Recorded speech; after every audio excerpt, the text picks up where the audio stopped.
तो देखो अपना जो अगला टॉपिक है वो है प्रोजेक्टाइल मोशन। ठीक है, प्रोजेक्टाइल मोशन के बारे में यहाँ से करने वाले हैं। प्रॉपर एक बड़ा सा टॉपिक है जिसको हम डिटेल में करेंगे। तो एक भी ऐसी चीज़ नहीं है जो आपकी मिस होगी। साथ साथ में इतने ज़्यादा क्वेश्चन प्रैक्टिस करेंगे कि कोई भी ऐसा क्वेश्चन नहीं होगा जो आपका आउट ऑफ द बॉक्स हो। हर कोई चीज़ हम करेंगे, इसी के अंदर ही आपकी सारी की सारी चीज़ें यहीं पे मिलेंगी। ठीक है, बस जो भी क्वेश्चन बताए जा रहे हैं उनको प्रॉपरली आपको पढ़ना है, एक एक्स्ट्रा टाइम देकर उन सबको समझने की ज़रूरत है। जो भी चीज़ मैं करवा रहा हूँ उसको आपको समझने की ज़रूरत है। क्लियर सी बात है।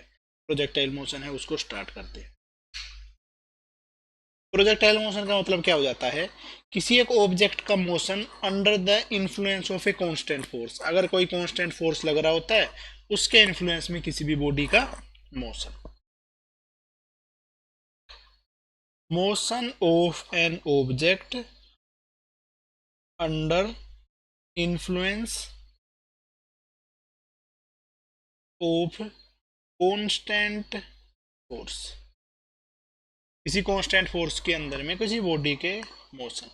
यहाँ पे जो कांस्टेंट फोर्स है जिसकी हम बात करेंगे, यहाँ पे वो फोर्स है ग्रेविटी। ठीक है, थोड़ा सा एडजस्ट कर देते हैं इसकी डेफिनेशन को ताकि ग्रेविटी को लिखने की अच्छी रह सके। ठीक है, हियर ग्रेविटी। यहाँ पे जो कांस्टेंट फोर्स उस पार्टिकल पे लग रहा है, जो पार्टिकल मोशन कर रहा है, वो है ग्रेविटी। तो ग्रेविटी के इन्फ्लुएंस में किसी भी पार्टिकल का टू डायमेंशनल मोशन, उस चीज को बोला जाता है प्रोजेक्टाइल मोशन। ठीक है, तो इसका है अपने पास में example, A football kicked in air. एक फुटबॉल है जिसको हमने एयर में किक कर दिया है। ठीक है, हवा के अंदर में फुटबॉल का मोशन, इस तरीके से फुटबॉल को यहाँ से किक किया, ऐसे जाके वो गिर जाएगा। ठीक है, ऐसा जो मोशन है उस मोशन को बोला जाएगा प्रोजेक्टाइल मोशन। प्रोजेक्टाइल मोशन के अंदर में जो फोर्स लग रहा है वो सिर्फ ग्रेविटी होना चाहिए, उसके अलावा और कोई फोर्स नहीं होना चाहिए। बस इस चीज का आपको ध्यान रखना है। ठीक है, बाकी अगर कोई अलग से फोर्स लग रहा है, जैसे कि कोई रॉकेट है, रॉकेट को मैंने चलाया है, तो रॉकेट का जो है मोशन वो प्रोजेक्टाइल मोशन नहीं माना जाएगा। क्योंकि रॉकेट जो मूव कर पा रहा है वो उसके इंटरनल फोर्स की वजह से मूव कर पा रहा है, उसके अंदर से थ्रस्ट प्रोड्यूस कर रहा है उसका इंजन। ठीक है, सिर्फ प्रोजेक्ट उस पर ग्रेविटी नहीं लग रही है, तो इस चीज का ध्यान रखना। ठीक है, यहाँ पे अपने पास में जो प्रोजेक्टाइल पढ़ने वाले हैं, सबसे पहले वो है ग्राउंड टू ग्राउंड प्रोजेक्टाइल। ठीक है, या इसको ओब्लिक प्रोजेक्टाइल भी बोलते हैं, ओब्लिक प्रोजेक्टाइल। ठीक है, ग्राउंड से किसी प्रोजेक्टाइल को फेंका जाए और वापस ही ग्राउंड पे आके गिर जाए, ऐसे प्रोजेक्टाइल को बोलेंगे ओब्लिक प्रोजेक्शन या ओब्लिक प्रोजेक्टाइल। ठीक है, स्टार्ट करते हैं। लेट अ बॉडी, यहां से ही लिखना स्टार्ट करता हूं। Let a body thrown at angle theta with horizontal and with speed u। एक बॉडी है जिसको हमने एंगल थीटा पे थ्रो कर देना है हॉरिजॉन्टल से, और उसको जिस स्पीड से थ्रो करेंगे वो स्पीड होगी u। ठीक है, ये देखो ऐसे से मैं इसका मोशन बनाने वाला हूँ। ठीक है, थोड़ी सी राइट साइड में जगह रख लेते हैं ताकि वहां पे भी कुछ चीजें लिखी जा सके। ये है वाई एक्सिस, ये है एक्स एक्सिस। इस तरीके से हमने किसी बॉडी को प्रोजेक्ट कर दिया है जो कि ऐसे मोशन करेगी। फुटबॉल का ही एग्जांपल ले लेते हैं। इसको जब स्टार्टिंग में प्रोजेक्ट किया गया था तो इसकी इनिशियल स्पीड थी u, और जो हॉरिजॉन्टल से एंगल बन रहा है वो है थीटा। ठीक है, तो इस तरीके से है अपने पास में ये सिनेरियो। अब इस सिनेरियो में इससे आगे चीजें कंटिन्यू करने वाले हैं। तो सबसे पहली अगर मैं बात करूं तो इसकी वेलोसिटी निकालते हैं दोनों डायरेक्शन में, एक्स और वाई डायरेक्शन में। एक्स डायरेक्शन में इनिशियल वेलोसिटी हो जाती है u cos theta, y direction में हो जाती है u sin थीटा। इसके कंपोनेंट कर दिए हैं। थीटा की डायरेक्शन में कंपोनेंट क्या आता है u cos थीटा, थीटा से परपेंडिकुलर डायरेक्शन में जो कंपोनेंट आता है वो है u sin थीटा। इन सब को समझने के लिए वेक्टर्स के बारे में आइडिया होना चाहिए, क्योंकि गैलीलियो ने बताया था एक्स और वाई डायरेक्शन को इंडिपेंडेंटली पढ़ना है या तो वेक्टर की टर्म से पढ़ना है। तो वेक्टर्स भी पता होने चाहिए, क्योंकि वेक्टर पे बेस्ड भी क्वेश्चन है, और साथ साथ में एक्स और वाई डायरेक्शन के बारे में प्रॉपर चीज़ें अलग अलग पढ़ेंगे। तो अपना जो तरीका है वो प्रॉपर तरीके से शुरू करते हैं, जो कि गैलीलियो ने बताया था। वो एक्स डायरेक्शन को अलग से पढ़ रहा हूँ, वाई डायरेक्शन को अलग से कर रहा हूँ। ठीक है, इस पूरे के पूरे पाथ में जो एक्सेलेरेशन है वो डाउनवर्ड डायरेक्शन में लग रहा होगा जी, जिसको बोला जाता है एक्सेलेरेशन ड्यू टू ग्रेविटी। तो एक तरफ मैं लिख देता हूं इन हॉरिजॉन्टल, हॉरिजॉन्टल डायरेक्शन का मोशन इस तरफ लिखूंगा, इन वर्टिकल, वर्टिकल डायरेक्शन है उसका मोशन यहाँ पे लिख। हॉरिजॉन्टल डायरेक्शन में लिखते हैं बेटा इनिशियल स्पीड, वर्टिकल में इनिशियल स्पीड लिखते हैं। एक हॉरिजॉन्टल का मतलब है एक्स एक्सिस, और वर्टिकल का मतलब है वाई एक्सिस। एक्स एक्सिस को अलग से पढ़ेंगे, वाई एक्सिस को अलग से पढ़ेंगे। एक्स डायरेक्शन में जो इनिशियल स्पीड है वो है u cos theta, y direction में जो इनिशियल स्पीड है वो है यू साइन थीटा। ठीक है, आगे देखो एक्सेलरेशन की बात है, एक्स और वाई डायरेक्शन के एक्सेलरेशन। एक्स डायरेक्शन में कोई भी एक्सेलरेशन नहीं है, इस डायरेक्शन में कोई भी एक्सेलरेशन नहीं है। वाई डायरेक्शन में डाउनवर्ड की तरफ में एक्सेलरेशन है जिसकी वैल्यू है -g। एक्स में कोई भी एक्सेलरेशन नहीं है। ये हमने हॉरिजॉन्टल और वर्टिकल डायरेक्शन को लिख दिया है। नेक्स्ट चीज जो हम लिखने वाले हैं वेलोसिटी, किसी भी टाइम t पे जो वेलोसिटी है वो। ठीक है, velocity along x direction and velocity along y direction. X direction में क्या वेलोसिटी है, वाई डायरेक्शन में क्या वेलोसिटी है। वेलोसिटी अलोंग एक्स डायरेक्शन किसी भी टाइम t पे, वेलोसिटी अलोंग वाई डायरेक्शन। भाई वेलोसिटी निकालना बिल्कुल आसान है, वेलोसिटी का फॉर्मूला है u प्लस ए टी। इधर भी वेलोसिटी का फॉर्मूला यही है, v is equal to u plus a t. X direction की वेलोसिटी के लिख देंगे u x plus a x into t, u y plus a y into t. X direction में जो स्पीड थी वो थी u cos theta, plus acceleration है 0, तो एक्स डायरेक्शन में जो वेलोसिटी है वो हमेशा ही रहेगी u cos theta. X direction की velocity always u cos theta ही रहेगी। वाई डायरेक्शन की वेलोसिटी की बात करें तो वाई डायरेक्शन में वेलोसिटी हो जाएगी u sine theta, y direction में एक्सेलरेशन था -g इंटू टी। चलो भाई, वेलोसिटी वाले कंसेप्ट को ग्राफ के अंदर में वापस से क्लियर करते हैं। एक्स की वेलोसिटी है ये, वाई की वेलोसिटी है ये। अब ये जो है अपने पास में ये जो प्रोजेक्टाइल है, प्रोजेक्टाइल को दो डायरेक्शन का इंडिपेंडेंटली मोशन मान सकते हैं। एक्स का मोशन जो है वो अपने पास में सिर्फ इस तरीके से है, पार्टिकल का एक्स मोशन कैसे पता चलेगा, अगर हम ऊपर से लाइट फॉल कर देते हैं। ठीक है, ऊपर से अगर मैं लाइट फॉल करूंगा तो पार्टिकल जैसे ही यहाँ पे पहुंचा है तो उसकी इमेज यहाँ पे बनेगी, यहाँ पे पहुंचा है तो उसकी इमेज यहाँ पे बनेगी, यहाँ पे पहुंचा है तो उसकी इमेज यहाँ पे बनेगी। तो इसका मतलब है इस तरफ जो मोशन जाता हुआ नजर आएगा वो है एक्स डायरेक्शन का मोशन, और एक्स डायरेक्शन की वेलोसिटी कभी भी चेंज नहीं होती है, क्योंकि एक्स डायरेक्शन में कोई एक्सेलरेशन है ही नहीं। तो एक्स में यहाँ पे भी देखूं तो वेलोसिटी क्या रहेगी, यू कोस थीटा। इस पॉइंट पे भी वेलोसिटी क्या रहेगी, यू कोस थीटा। इस पॉइंट पे भी एक्स डायरेक्शन की वेलोसिटी क्या रहेगी, यू कोस थीटा। इस पॉइंट पे भी यू कोस थीटा, इस पॉइंट पे भी यू कोस थीटा, और फाइनल वाला जो पॉइंट है वहां पे भी एक्स डायरेक्शन की वेलोसिटी है वो यू कोस थीटा ही रहेगी। ये बना दी है यू कोस। एक्स वाली वेलोसिटी में कहीं पे भी कोई भी चेंज नहीं आएगा। क्लियर है, पॉइंट है, कोई भी दिक्कत वाली बात नहीं है। वाई वाला मोशन देखो, फ्री फॉल के अंदर में वाई वाला मोशन हम ऑलरेडी डिस्कस कर चुके हैं ग्राउंड टू ग्राउंड वाले केस में। इसमें क्या होता है कि वाई डायरेक्शन में मैंने जिस वेलोसिटी से इसको रिलीज किया है वो वेलोसिटी है, क्योंकि ग्रेविटी नीचे लग रही है तो वो वाली वेलोसिटी घटती चली जाएगी। सबसे पहले थी सबसे ज़्यादा, उसके बाद थोड़ी सी, सबसे पहले थी यू साइन थीटा, उसके बाद थोड़ी सी कम हुई, उसके बाद और थोड़ी सी कम हुई, यहाँ पे जाके वाई की वेलोसिटी 0 ही हो गई है। मैक्सिमम हाइट पे y की वेलोसिटी 0 हो जाती है। अब वापस नीचे आई तो थोड़ी सी बढ़ी, और नीचे आई और बढ़ी, और फाइनल पॉइंट पे आते ही ये वेलोसिटी वापस से बन जाती है u sin थीटा। तो इस तरीके का बिहेवियर आएगा। हॉरिजॉन्टल की वेलोसिटी कहीं पे भी चेंज नहीं होती है, वर्टिकल की वेलोसिटी चेंज होती रहती है।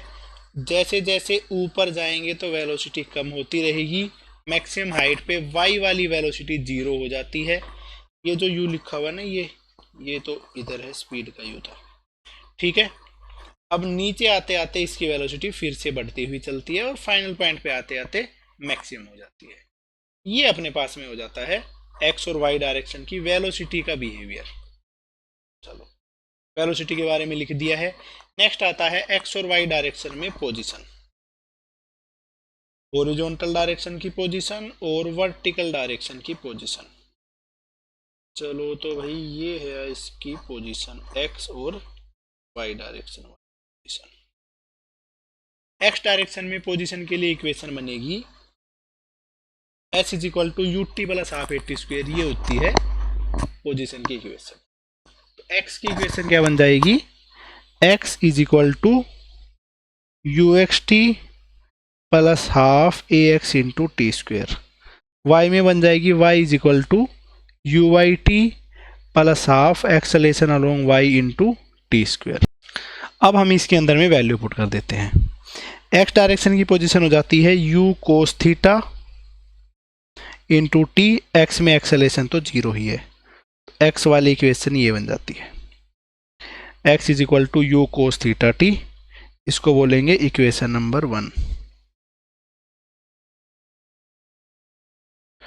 ठीक है, y डायरेक्शन में लिखते हैं y is equal to u y t, मतलब कि u sine theta t plus half acceleration along हो जाता है माइनस जी, तो माइनस को मैं बाहर लिख देता हूँ, into t square.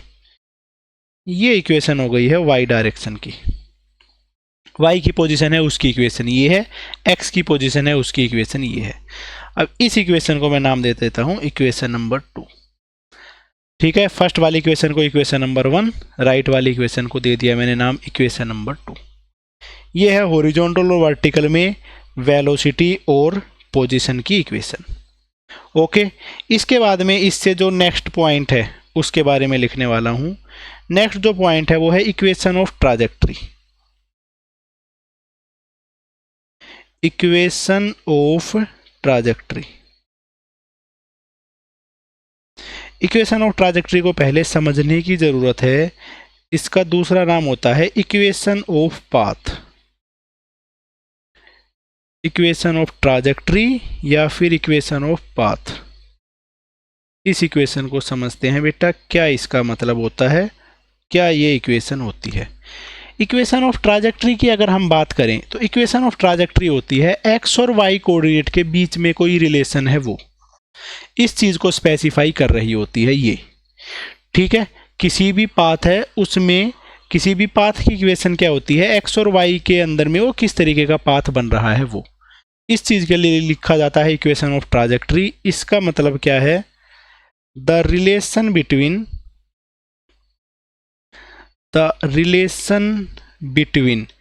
x and y coordinate is known as equation of trajectory।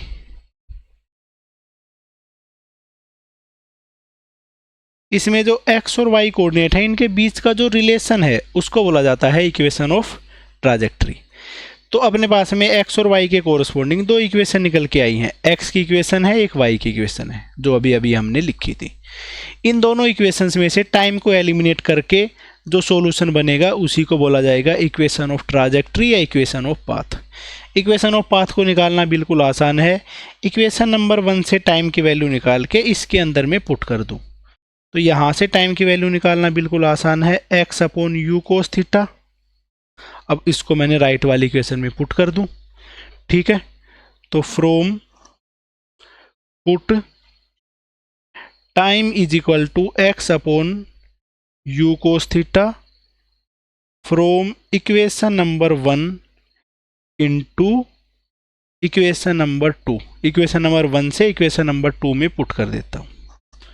तो इक्वेशन नंबर 2 थी y is equal to u sine theta into t, u sine theta into t. तो t की जगह पे क्या पुट कर देना है, x upon u cos theta minus half g into t का स्क्वायर, तो x upon u cos theta का स्क्वायर। तो ये इक्वेशन बन जाती है, u से u cancel out, sine upon cos बन जाता है टेन थीटा।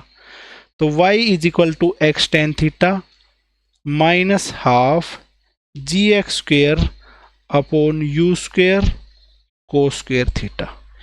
ये होती है अपनी इक्वेशन ऑफ ट्राजेक्ट्री किसी भी प्रोजेक्टाइल के लिए। इंपॉर्टेंट इक्वेशन है, डायरेक्टली इसको याद रखना है, इस पे बेस्ड डायरेक्टली ही क्वेश्चन आते हैं। अब देखो इस इक्वेशन को अगर हम कंपेयर करते हैं तो y की मैक्सिमम पावर है 1 और x की मैक्सिमम पावर है 2। ऐसी कोई भी इक्वेशन होती है जिसमें y की मैक्सिमम पावर 1 हो, x की मैक्सिमम पावर 2 हो, तो ऐसी जो इक्वेशन है वो बनती है पैराबोला की। ठीक है, तो इस चीज को लिख लो, द ट्राजेक्ट्री, ट्राजेक्ट्री का मतलब पाथ ही होता है, ऑफ प्रोजेक्टाइल इज पैराबोलिक। जो प्रोजेक्टाइल बना है उसकी ट्राजेक्ट्री है वो पैराबोलिक होती है। ठीक है, तो ये इसका अपने पास में सिंपल सा सिनेरियो बन गया है। ठीक है, इस पे बेस्ड मुझे एक नोट का पॉइंट ध्यान आ गया है। देखो, जब एक्सेलरेशन अपने पास में कांस्टेंट हो या यूनिफॉर्म एक्सेलरेशन हो, वो एक्सेलरेशन अगर वेलोसिटी से पैरेलल या एंटी पैरेलल होता है तो उसकी इक्वेशन बनती है स्ट्रेट लाइन, उसका जो पाथ है वो बनता है स्ट्रेट लाइन। अगर कोई कांस्टेंट एक्सेलरेशन वेलोसिटी से नॉन पैरेलल हो तो उसका जो पाथ है वो होता है पैराबोलिक। ठीक है, 1D मोशन में भी इसके बारे में लिखा गया था, यहाँ पे भी मैंने लिख के बता दिया है। ठीक है, तो इससे भी हमें पता चल जाता कि इसका जो पाथ है वो पैराबोलिक होगा, प्रोजेक्टाइल का जो पाथ है वो।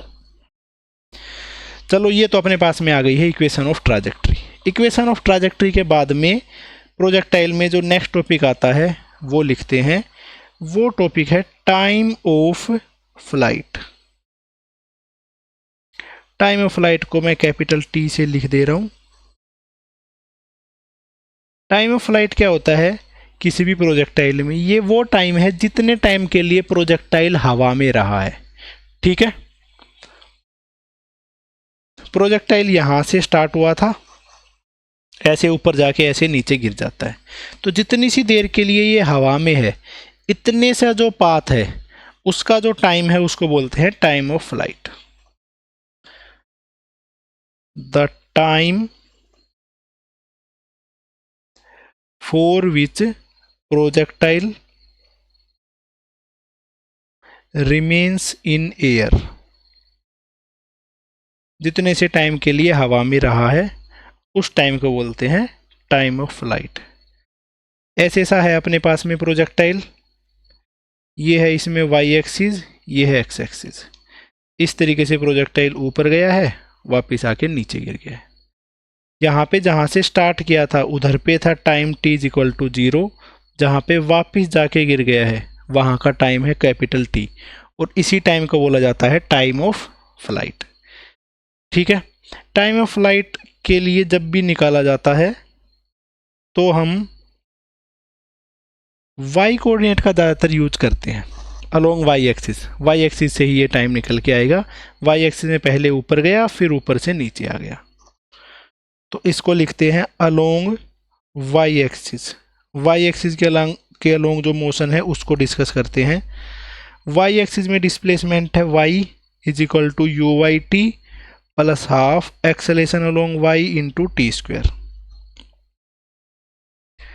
y डायरेक्शन में जो टोटल पाथ है उसमें डिस्प्लेसमेंट हो गया है 0, क्योंकि यहाँ से इसी लेवल से स्टार्ट हुआ था उसी लेवल पे वापस आके गिर गया है, तो y डायरेक्शन में जो डिस्प्लेसमेंट है वो 0।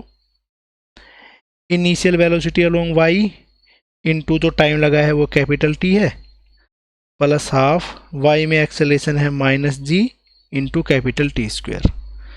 तो अपने पास में इस इक्वेशन को सोल्व करते हैं। जी टी स्क्वेयर वाली टर्म है उसको लेफ्ट में ले आएंगे तो हो जाएगा half g capital t square is equal to u y into t. एक टी से टी कैंसिल हो गया है और एक टी बच गया है, ठीक है। और दूसरी जो टर्म है उनको रीअरेंज कर देता हूँ, to u y by g. तो जो टाइम ऑफ फ्लाइट है उसका फॉर्मूला आ जाता है two into velocity along y axis upon जी।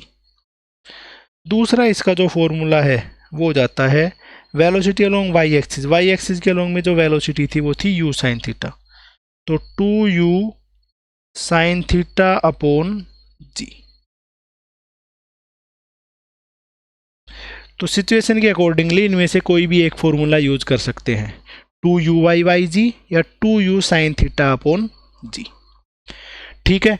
अगर हम चाहते हैं कि कोई पार्टिकल ज़्यादा टाइम तक हवा में रहे, मैक्सिमम टाइम तक, ठीक है, तो उस केस में उसको कितने एंगल पे थ्रो करना पड़ेगा to get maximum time of flight. Time of flight theta will have value, जो थीटा है उसकी वैल्यू कितनी होगी कि कितने एंगल पे उस पार्टिकल को हमें प्रोजेक्ट करना होगा। तो देखो भाई टाइम पीरियड का फॉर्मूला आ गया है two u sine theta by g. इसको मैक्सिमम करना है तो इसको मैक्सिमम करने के लिए साइन थीटा को मैक्सिमम करना पड़ेगा क्योंकि टू यू और जी ये तीनों तो ऑलरेडी कांस्टेंट हैं। साइन थीटा, अगर हमें टाइम को मैक्सिमम करना है इसका मतलब है साइन थीटा को मैक्सिमम करना होगा, और साइन थीटा की मैक्सिमम वैल्यू होती है 1, जो कि होता है जब थीटा की वैल्यू 90 डिग्री हो। तो अगर किसी केस में हमें चाहिए कि टाइम ऑफ फ्लाइट मैक्सिमम हो तो हमें उस पार्टिकल को 90 डिग्री पे थ्रो करना पड़ेगा, वर्टिकली अपवर्ड ही उसको थ्रो करना पड़ेगा, ठीक है। तो उस केस में जो टाइम ऑफ फ्लाइट है वो मैक्सिमम आएगा। तो ये हो जाता है अपने पास में टाइम ऑफ फ्लाइट का केस, और उस केस में जो टाइम ऑफ फ्लाइट है वो आता है टू यू अपॉन जी, जो कि maximum possible time of flight हो सकता है। इसके बाद में प्रोजेक्टाइल में जो नेक्स्ट टॉपिक है वो है मैक्सिमम हाइट ऑफ प्रोजेक्टाइल। कोई भी प्रोजेक्टाइल है उसकी मैक्सिमम हाइट कितनी होगी, ये है अपने पास में नेक्स्ट टॉपिक। कोई भी प्रोजेक्टाइल को हम प्रोजेक्ट करें वो मैक्सिमम कितनी हाइट तक जाएगा। मैक्सिमम हाइट ऑफ प्रोजेक्टाइल लिखते हैं इसकी definition, it represent the height या the highest point from ground. ये रिप्रेजेंट कर रहा होता है ग्राउंड से जो मैक्सिमम हाइट है उसका पॉइंट। चलो देखो ऐसा सा अपने पास में प्रोजेक्टाइल होता है। इस प्रोजेक्टाइल को इस तरीके से थ्रो किया जाता है। यहाँ पे time t is equal to 0 था, यहाँ पे time t is equal to capital T है। ये वाला जो पॉइंट है ये वाला है सबसे ज़्यादा हाईएस्ट पॉइंट। इसकी जो हाइट है उसको ही बोला जाता है height of projectile, sorry maximum height of projectile. इस पॉइंट पे अगर मैं टाइम की बात करूं तो टाइम की वैल्यू होती है कैपिटल T बाई 2। ऐसे इसकी वैल्यू निकाली जा सकती है। इस केस में y डायरेक्शन में जो स्पीड है वो है ये, x डायरेक्शन में जो स्पीड है वो है ये वाला एंगल था थीटा। x और y की स्पीड पता ही है, x में u कोस थीटा, y में u साइन थीटा। ये था क्योंकि u का इधर वाला component u cos theta, y वाला कंपोनेंट u साइन थीटा। तो देखो मैक्सिमम हाइट निकालने के लिए y एक्सिस के अलोंग ही मोशन ले लेते हैं, अलोंग y एक्सिस या अलोंग वर्टिकल। वर्टिकल वाले केस में ये वाला पॉइंट है मैक्सिमम हाईएस्ट पॉइंट, ठीक है। अगर मैं किसी पार्टिकल को यहाँ से रिलीज करूँ, ठीक है, y के अलोंग जिसकी वेलोसिटी हो uy, मैक्सिमम हाइट पे पहुँच के y के अलोंग की वेलोसिटी हो जाती है 0। तो वो वाला कंसेप्ट, ये वाली इक्वेशन लगा रहा हूँ मैं y एक्सिस में v² minus u square is equal to 2as। But ये इक्वेशन मैं लगा रहा हूँ वाई एक्सिस के अलोंग में, तो वाई एक्सिस के अलोंग में ये इक्वेशन ये हो जाती है।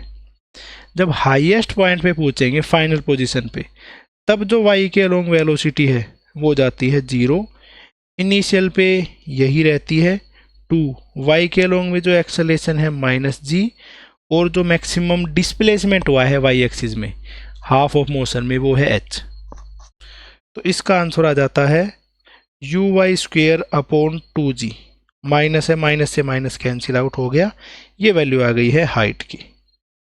तो जो प्रोजेक्टाइल है उसकी मैक्सिमम हाइट आ जाती है यू वाई का स्क्वेयर अपॉन 2g। या फिर ऐसा लिखा जा सकता है y के लॉन्ग वेलोसिटी है वो होती है u साइन थीटा, तो u square sine square theta divided by 2g। ये अपने पास में हो जाती है y के लॉन्ग की वेलोसिटी। ठीक है, ये वाला फॉर्मूला भी याद रखना है, ये भी याद रखना है, दोनों टाइप के फॉर्मूले आपको याद होने चाहिए। ठीक है, इतना सिंपल सा इसका कंसेप्ट है। तो कितने एंगल पे इसको फेंका जाए कि इसकी मैक्सिमम हाइट तक पार्टिकल राइज करे, उसकी मतलब कि हाइट है वो सबसे ज़्यादा हो सके। ठीक है, तो इसका भी सेम ही केस है कि अपने पास में y की वेलोसिटी पे डिपेंड कर रहा है या सिंपली साइन थीटा पे डिपेंड कर रहा है। तो साइन थीटा की मैक्सिमम वैल्यू होती है 90 डिग्री पे। ठीक है, for height h to be maximum, projectile को मैक्सिमम हाइट तक भेजना है, then value of theta must be 90 degree, और 90 डिग्री पे जो हाइट की मैक्सिमम पॉसिबल हो सकती है वो वैल्यू हो जाती है यू स्क्वेयर अपॉन 2g। तो 90 डिग्री पे पार्टिकल को थ्रो करना पड़ेगा, जिस केस में हाइट की जो मैक्सिमम वैल्यू आ जाएगी वो आएगी यू स्क्वेयर अपॉन 2g। बस इतना सा हाइट का कंसेप्ट है। हाइट के बाद में जो प्रोजेक्टाइल में नेक्स्ट कंसेप्ट आता है जिसको आपको ध्यान रखना है वो है horizontal range of projectile. Horizontal range of projectile, इसको लिखा जाता है कैपिटल आर से। जो प्रोजेक्टाइल है उसकी हॉरिजॉन्टल रेंज, चलो ऐसे सा है अपने पास में प्रोजेक्टाइल, एक्स और वाई के प्लेन में बना रहा हूँ, इस तरीके से है प्रोजेक्टाइल। ये वाला जो डिस्टेंस है एक्स एक्सिस में जो मैक्सिमम डिस्टेंस है इसको बोला जाता है हॉरिजॉन्टल रेंज। इस मोमेंट पे जो टाइम है उसकी वैल्यू है 0, यहाँ पे जो टाइम है उसकी वैल्यू है कैपिटल टी, इधर पे मैक्सिमम हाइट है वहाँ पे टाइम होता है t/2, और इसको बोला जाता है maximum height.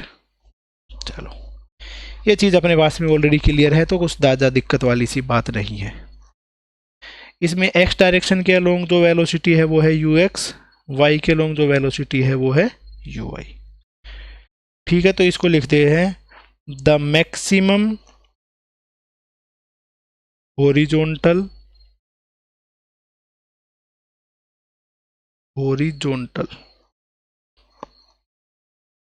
Distance covered by particle. कोई पार्टिकल है वो हॉरिजॉन्टल पे मैक्सिमम कितना डिस्टेंस कवर करेगा, ये जो r है इसी को बोला जाता है हॉरिजॉन्टल रेंज। हॉरिजॉन्टल रेंज है सिंपली x डायरेक्शन में है, तो x डायरेक्शन में एक्सेलेरेशन तो कुछ होता ही नहीं है, तो डिस्टेंस आ जाता है स्पीड इनटू टाइम। तो 0 से लेकर कैपिटल T तक का टाइम लग रहा है कैपिटल T, तो इतने से पाथ में जो टाइम लगेगा वो है कैपिटल T, और x डायरेक्शन में जो स्पीड है वो है ux। तो इसका फॉर्मूला हो जाता है, टाइम का फॉर्मूला है 2uy/g, तो 2ux uy अपॉन g। ये है रेंज का एक फॉर्मूला 2ux uy/g। दूसरा है रेंज का फॉर्मूला, इसके अंदर में ux और uy की वैल्यू पुट कर देते हैं, 2u square sine theta cos theta divided by g। Most of case में जो फॉर्मूला इंपॉर्टेंटली काम आएगा वो ये होगा। ठीक है, इसके बाद में ये अपने पास में ये केस बन जाता है। ठीक है, बट एक और फॉर्मूला है, उस फॉर्मूले को भी लिख सकते हैं। जैसा कि हमें पता है ट्रिग्नोमेट्री में ये चीज़ समझाई हुई है कि साइन 2 थीटा है, उसको लिखा जा सकता है 2 sign theta into cos theta. तो 2 साइन थीटा और कोस थीटा, इन तीनों चीज़ों को मिला के रेंज को लिखा जा सकता है u square sine 2 theta divided by g. ये भी एक रेंज का फॉर्मूला हो सकता है। ज़्यादा इंपॉर्टेंट फॉर्मूला नहीं है, जो दोनों इंपॉर्टेंट फॉर्मूला थे वो मैंने बॉक्स की टर्म में लिख दिए हैं। तो अब देखो कि मैक्सिमम रेंज करने के लिए पार्टिकल को कितने एंगल पे थ्रो करना पड़ेगा। तो उस केस में ये वाला फॉर्मूला मैं यूज कर रहा हूं, for range to be maximum. Range को अगर हमें मैक्सिमम बनाना है तो उस केस में जो साइन 2 थीटा है उसको मैक्सिमम करना पड़ेगा, और साइन कोई भी फॉर्मूला हो उसकी मैक्सिमम वैल्यू आ सकती है 1। और ये जब आएगा जब 2 थीटा की वैल्यू हो 90 डिग्री, मतलब theta is equal to 45 degree. जब थीटा की वैल्यू 45 डिग्री होती है उस केस में जो रेंज है उसकी वैल्यू मैक्सिमम होती है, और रेंज की जो मैक्सिमम वैल्यू होती है वो होती है यू स्क्वेयर अपॉन जी। और ये रेंज मैक्सिमम होती है 45 डिग्री पे, और इसकी वैल्यू हो सकती है यू स्क्वेयर अपॉन जी। तो ये अपने पास में horizontal range of a projectile, किसी प्रोजेक्टाइल की हॉरिजॉन्टल रेंज। इसके बाद में नेक्स्ट हम करने वाले हैं equation of trajectory in terms of range. Range की टर्म्स में इक्वेशन ऑफ ट्राजेक्टरी को लिखना। ठीक है, छोटा सा ही कंसेप्ट है बट इम्पोर्टेंट कंसेप्ट है। इस पे बेस्ड बहुत सारे क्वेश्चन आ जाते हैं, हम भी कुछ क्वेश्चंस इस पे बेस्ड करेंगे। ठीक है, क्वेश्चन हम मिक्स करेंगे ताकि सब कंसेप्ट हैं उनका यूज होता रहे। ऐसा मत सोचना कि एक एक करके एक एक दो दो क्वेश्चन करेंगे, प्रॉपर नंबर ऑफ क्वेश्चन करे जाएंगे। इक्वेशन ऑफ ट्राजेक्टरी हो जाती है y is equal to x tan theta minus g x square upon 2 u square cos square theta. y is equal to, इसमें मैं एक्स टेन थीटा जो है उसको कॉमन ले लेता हूँ। पहली टर्म बच जाएगी 1 minus g x square upon 2 u square, cos square theta को लिख दिया है cos theta into cos theta. अब यहाँ से क्योंकि x कॉमन लिया है तो इसको डिवाइड करना पड़ेगा x टेन थीटा से, और टेन थीटा को फिर से मैंने लिख दिया है sign theta upon cos theta, ताकि सोल्व करना थोड़ा सा इजी हो सके। एक x से तो एक x कैंसिल हो जाएगा, एक कोस से एक कोस कैंसिल हो जाएगा, तो ये बन जाता है x टेन थीटा 1 माइनस, इधर ऊपर में मैं x को कॉमन ले लिया है तो नीचे बचेगा 2 u square cos theta sine theta, और g को ले गया हूं नीचे, ये बन जाता है। पर ये जो टर्म है 2 u square sine theta cos theta upon g, ये रेंज के ही इक्वल है, तो जो y है वो हो जाता है x tan theta 1 minus x upon are.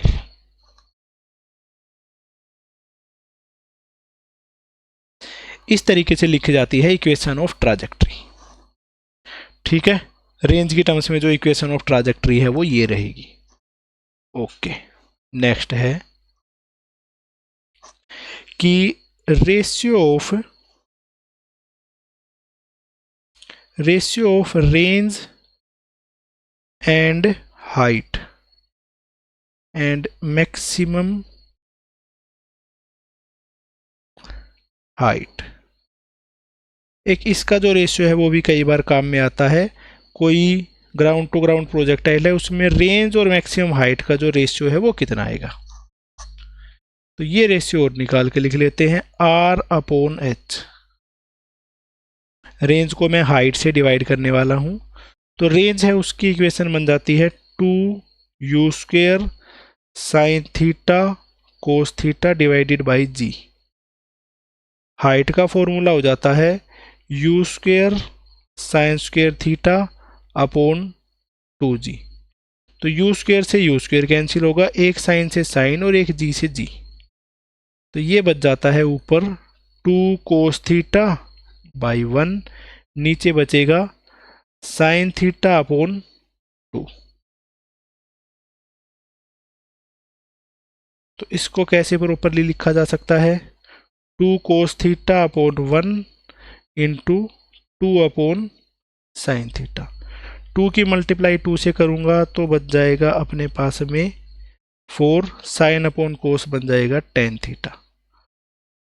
तो रेंज अपॉन मैक्सिमम हाइट है, इसका जो रिलेशन बचता है वो होता है 4/10 थीटा। ये अपने लिए एक सिंपल सा ही कंसेप्ट है, कुछ इसमें मुश्किल जैसा नहीं है। ठीक है, रेंज और हाइट का रिलेशन। नेक्स्ट है अपने पास में range at angle 90 degree minus theta.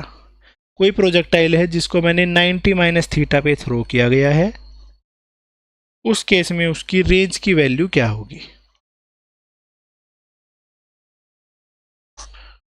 तो कोई भी प्रोजेक्टाइल जिसको थीटा एंगल पे थ्रो किया गया था, पहले उसकी रेंज लिख लेता हूं, 2u² sine theta cos theta divided by g, ये होती है थीटा एंगल पे रेंज। अगर वही रेंज मुझे लिखनी होती है 90 डिग्री माइनस थीटा, तो उसमें आंसर आ जाता है 2u² sine 90 minus theta into cos of 90 minus theta divided by g. तो ये बन जाता है 2u² साइन 90 माइनस थीटा है वो कोस थीटा के ही इक्वल होता है, और कोस 90 माइनस थीटा है वो साइन थीटा के इक्वल होता है अपॉन जी।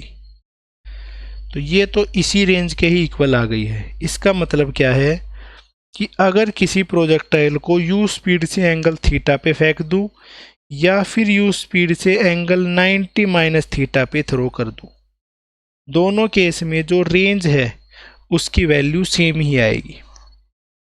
सिंपल सा सिनेरियो है, किसी भी प्रोजेक्टाइल को चाहे मैं एंगल थीटा पे थ्रो करता हूं चाहे 90 माइनस थीटा पे थ्रो करता हूं, दोनों केस में जो रेंज आती है उसकी वैल्यू सेम आएगी।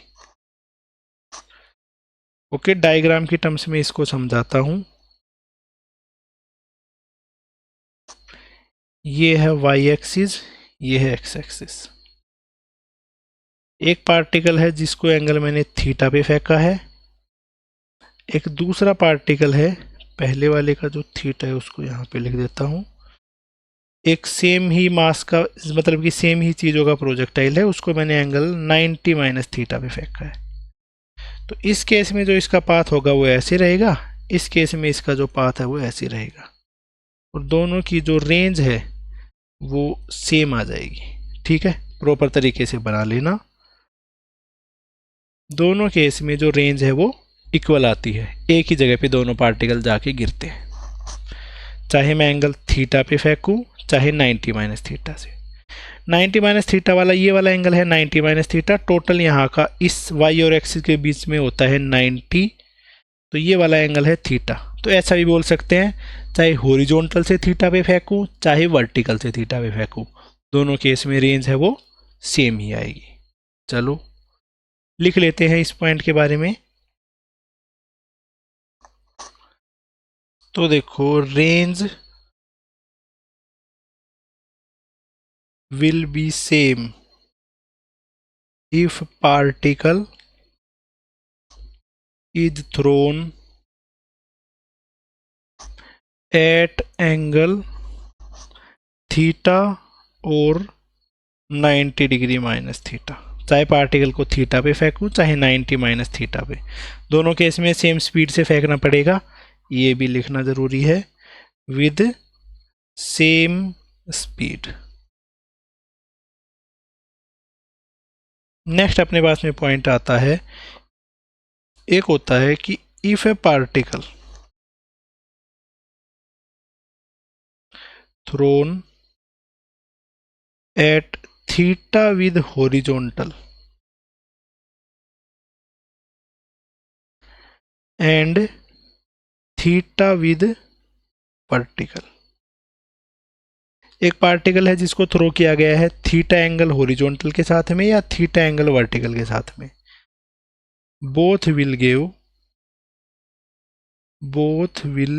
गिव सेम रेंज, दोनों में जो रेंज है वो सेम रहेगी।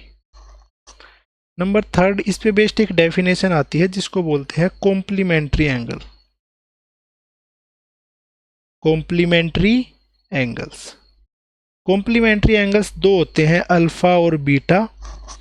अल्फा और बीटा दोनों कॉम्प्लीमेंट्री कब होंगे, जब इन दोनों का सम करें तो 90 डिग्री आ जाए, तो इन दोनों एंगल्स को बोला जाता है कॉम्प्लीमेंट्री एंगल्स। जिन दो एंगल का सम करें और उनका जो सम है वो 90 डिग्री आ जाए, तो ऐसे एंगल्स को बोलते हैं कॉम्प्लीमेंट्री एंगल्स। तो इस पे बेस्ड जो पॉइंट है वो क्या है कि range at two complementary angle, complementary angles will be same. कोई भी दो कॉम्प्लीमेंट्री एंगल होंगे वहां पे जो रेंज आएगी उसकी वैल्यू सेम होगी। ये अपने पास में आ जाता है रेंज पे बेस्ड कंसेप्ट। बिल्कुल ही सिंपल कंसेप्ट है, कुछ भी इसके अंदर में मुश्किल जैसा नहीं है। तो अब हम करने वाले हैं प्रोजेक्टाइल पे बेस्ड क्वेश्चंस। तो एक क्वेश्चन है उससे स्टार्ट करता हूं, नीट का ही PYQ है। A projectile has initial velocity 2i cap plus 3j cap, find its final velocity. इस प्रोजेक्टाइल की जो फाइनल वेलोसिटी है वो हमें कैलकुलेट करनी है। तो इतना सिंपल सा क्वेश्चन है। देखो इस तरीके से है कोई प्रोजेक्टाइल, ये है y एक्सिस, ये है x एक्सिस। तो इसका जब इनिशियली रिलीज किया था उसका जो x कोऑर्डिनेट है वो है 2, x कोऑर्डिनेट है वो है 2 और y कोऑर्डिनेट है वो है 3। इस तरीके से पार्टिकल यहाँ पे जाके गिरेगा। तो बेटा जो x कोऑर्डिनेट है वेलोसिटी का वो 2 ही रहता है, वो कभी भी चेंज नहीं होता है। जो y कोऑर्डिनेट है वो वाला कोऑर्डिनेट जस्ट अपोजिट हो जाता है। तो जो फाइनल वेलोसिटी है उसका आंसर हो जाएगा 2i cap minus 3j cap. तो इसका आंसर बन जाता है 2i cap minus 3j cap. Velocity थी उसकी डायरेक्ट, जो y वाली वेलोसिटी थी वो जस्ट अपोजिट हो गई है, x वाली वेलोसिटी ऐसे सेम ही रही है। अब देखो कुछ क्वेश्चंस हैं जो कि ट्राजेक्ट्री पे बेस्ड हैं, ठीक है, उस पे बेस्ड जो क्वेश्चन है वो करवाता हूँ। इस पे वेरियस टाइप के क्वेश्चन कैसे कैसे आ सकते हैं वो सारे के सारे, ठीक है। तो जिसको ट्राजेक्ट्री वाले क्वेश्चन नहीं करने हैं वो इसको स्किप कर सकता है, अदरवाइज इम्पोर्टेंट तो है वो। तो जो अपना फर्स्ट क्वेश्चन है वो है ये ट्राजेक्ट्री पे बेस्ड। देखो x की वैल्यू गिवन है t, y की वैल्यू गिवन है t स्क्वायर। इस चीज़ का यूज करके इक्वेशन ऑफ ट्राजेक्ट्री है उसको हमें निकालना है। तो ऐसे कंसेप्ट में कुछ नहीं करना है हमें, एक तरफ से t की वैल्यू उठा के दूसरे वाले कोऑर्डिनेट में पुट कर दी है और x और y की टर्म्स में इक्वेशन आ जाएगी। तो ये है जैसे कि first equation x is equal to t, यहाँ से टाइम की वैल्यू उठा के इसमें पुट कर देंगे, ठीक है। Equation number 1, equation number 2। From equation number 1 t is equal to x, put in equation number 2। ये हम स्टेप करने वाले हैं। तो y की वैल्यू हो जाती है x स्क्वायर। ये बन गई है ट्राजेक्ट्री। पूछा जाए तो कैसी ट्राजेक्ट्री है, पैराबोलिक ट्राजेक्ट्री है, देख के ही पता चल रहा है पैराबोला की इक्वेशन है, तो इसलिए इसकी ट्राजेक्ट्री है पैराबोलिक मानी गई है। इसके बाद में है नेक्स्ट क्वेश्चन। नेक्स्ट क्वेश्चन है ये x is equal to a sine omega t, y is equal to a cos omega T.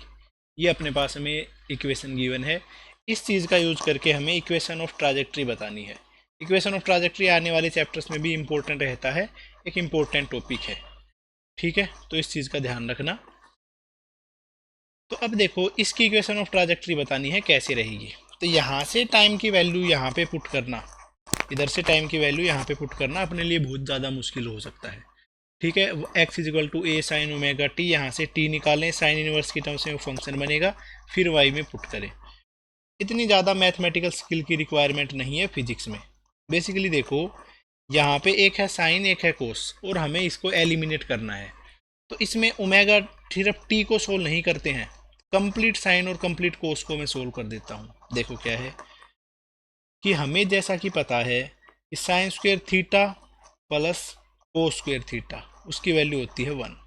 Similarly लिख सकते हैं साइन स्क्वेयर ओमेगा टी या कोस स्क्वेयर ओमेगा टी, इसकी वैल्यू क्या रहेगी 1 रहेगी। अब यहाँ पे साइन और कोस की वैल्यू पुट कर देते हैं ऊपर वाली इक्वेशन से।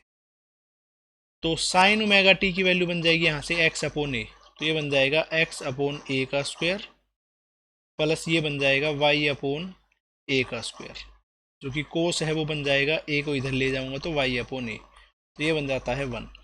तो x square plus y square upon a square is equal to 1। A square को मैंने एलसीएम ले लिया है, तो इधर से इक्वेशन बन जाती है x square plus y square is equal to a square. Graphical section में ये चीज़ भी मैंने तुम्हें बताई थी कि x square plus y square is equal to a square है, ये इक्वेशन ऑफ सर्कल होती है। तो इसकी जो ट्राजेक्ट्री है उसकी इक्वेशन ये है, और this is equation of circle.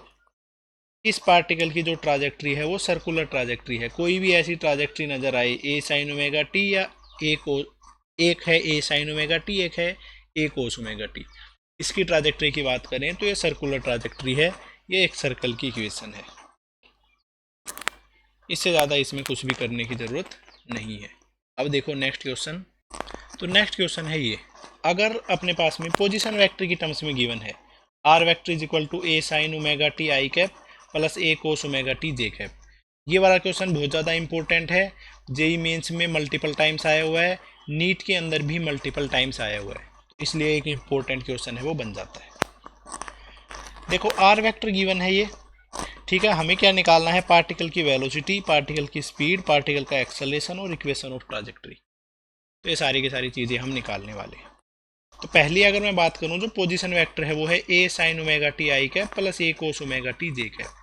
इसका मतलब है आई के साथ जो लिखा हुआ है वो एक्स कोऑर्डिनेट है, तो एक्स कोऑर्डिनेट है ए साइन ओमेगा टी, और जो जे के साथ लिखा हुआ है वो है वाई कोऑर्डिनेट, जो कि है ए कोस ओमेगा टी। एक्स और वाई कोऑर्डिनेट है वो निकल के आ गए हैं। अब फर्स्ट है टॉपिक, वो निकालना है velocity of particle. X direction में वेलोसिटी है वो निकल के आएगी D x by d t से। इसका डिफ्रेंसिएशन करेंगे, ए साइन का डिफ्रेंसिएशन आ जाता है कोस ओमेगा टी इंटू ओमेगा, तो a omega cos omega T.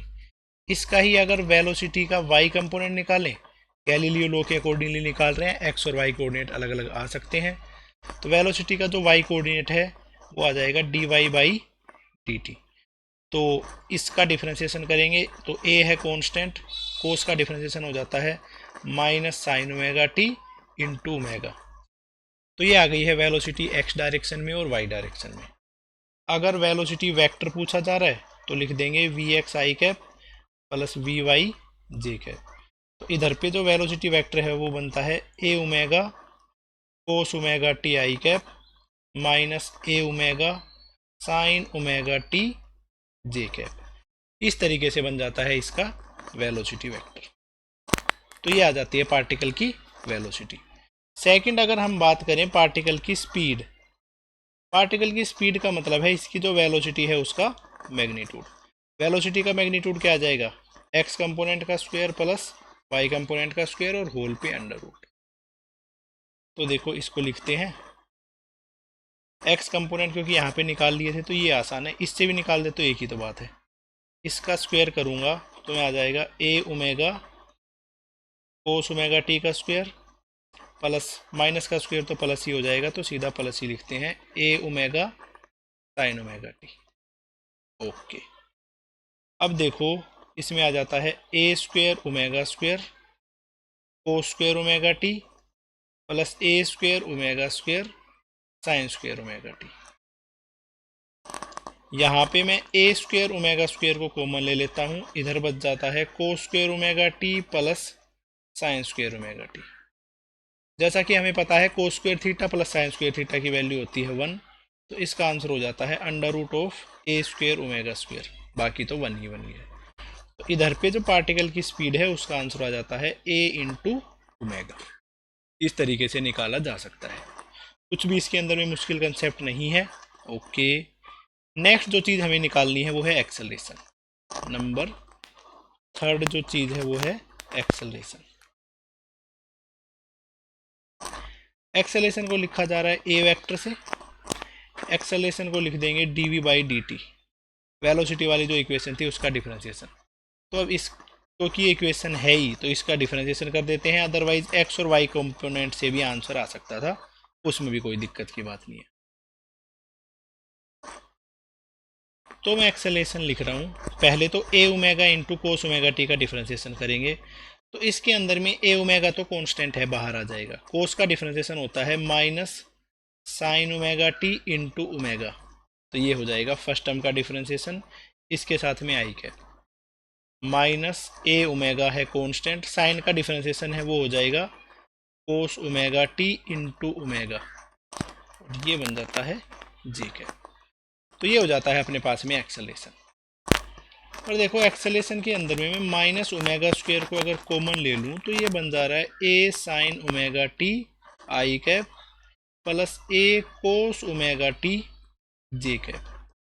But ये तो कुछ देखा देखा सा लग रहा है, a sine omega t plus a cos omega t, यही तो पोजीशन वेक्टर था जो स्टार्टिंग में लेके चले थे। तो इस केस में जो एक्सेलरेशन है उसको minus omega square R vector की टर्म्स में भी लिखा जा सकता है। ठीक है, तो ए वेक्टर का वैल्यू हो जाती है minus omega square into r vector. बस ये अपने पास में ऐसे भी लिखा जा सकता है, ये भी इसको लिखने का एक तरीका हो सकता है। तो इस टाइप की जो भी इक्वेशन आए उनमें ये सारी जो चीज़ें हैं इनका ध्यान रखना, ठीक है, क्योंकि ये इम्पोर्टेंट केस है। Okay, number 4 equation of trajectory. इसकी अगर मैं ट्राजेक्ट्री की इक्वेशन लिखूं तो इसकी ट्राजेक्ट्री क्या हो जाएगी, देखो ए साइन ओमेगा टी है, ए कोस ओमेगा टी, ऊपर वाला भी इक्वेशन सेम ही था। ठीक है, तो वो चीज़ हम ऑलरेडी कर ही चुके हैं। तो इसकी ट्राजेक्ट्री की इक्वेशन बन जाएगी x square plus y square is equal to a square, ये एक सर्कल है जो कि ए रेडियस का सर्कल है, बस। ठीक है, तो ये अपने पास में हो जाता है इसका आंसर। नेक्स्ट क्वेश्चन लिखता हूँ इस पे बेस्ड ही। तो ये है अपने पास में question, if particle has trajectory, कोई पार्टिकल है जिसकी ट्राजेक्ट्री है इस तरीके से, पार्टिकल ट्राजेक्ट्री नहीं सॉरी, पार्टिकल हैज वेलोसिटी, इस पार्टिकल की वेलोसिटी गिवन है 2xy आई cap plus Y j cap. तो ऐसे क्वेश्चन में हमें निकालना है जो इसकी इक्वेशन ऑफ ट्राजेक्ट्री है वो क्या होगी। देखो वेलोसिटी है 2xy आई cap plus Y j cap, तो x डायरेक्शन में वेलोसिटी गिवन है 2xy, y डायरेक्शन की वेलोसिटी गिवन है वो है y। ठीक है, अब यहाँ से इक्वेशन ऑफ ट्राजेक्ट्री निकालनी है। इक्वेशन ऑफ ट्राजेक्ट्री का मतलब हो जाता है बेसिकली टाइम की टर्म्स को एलिमिनेट करना, बट यहाँ पे टाइम की टर्म्स हमें समझ ही नहीं आ रही है क्योंकि x और y की टर्म्स में इक्वेशन है।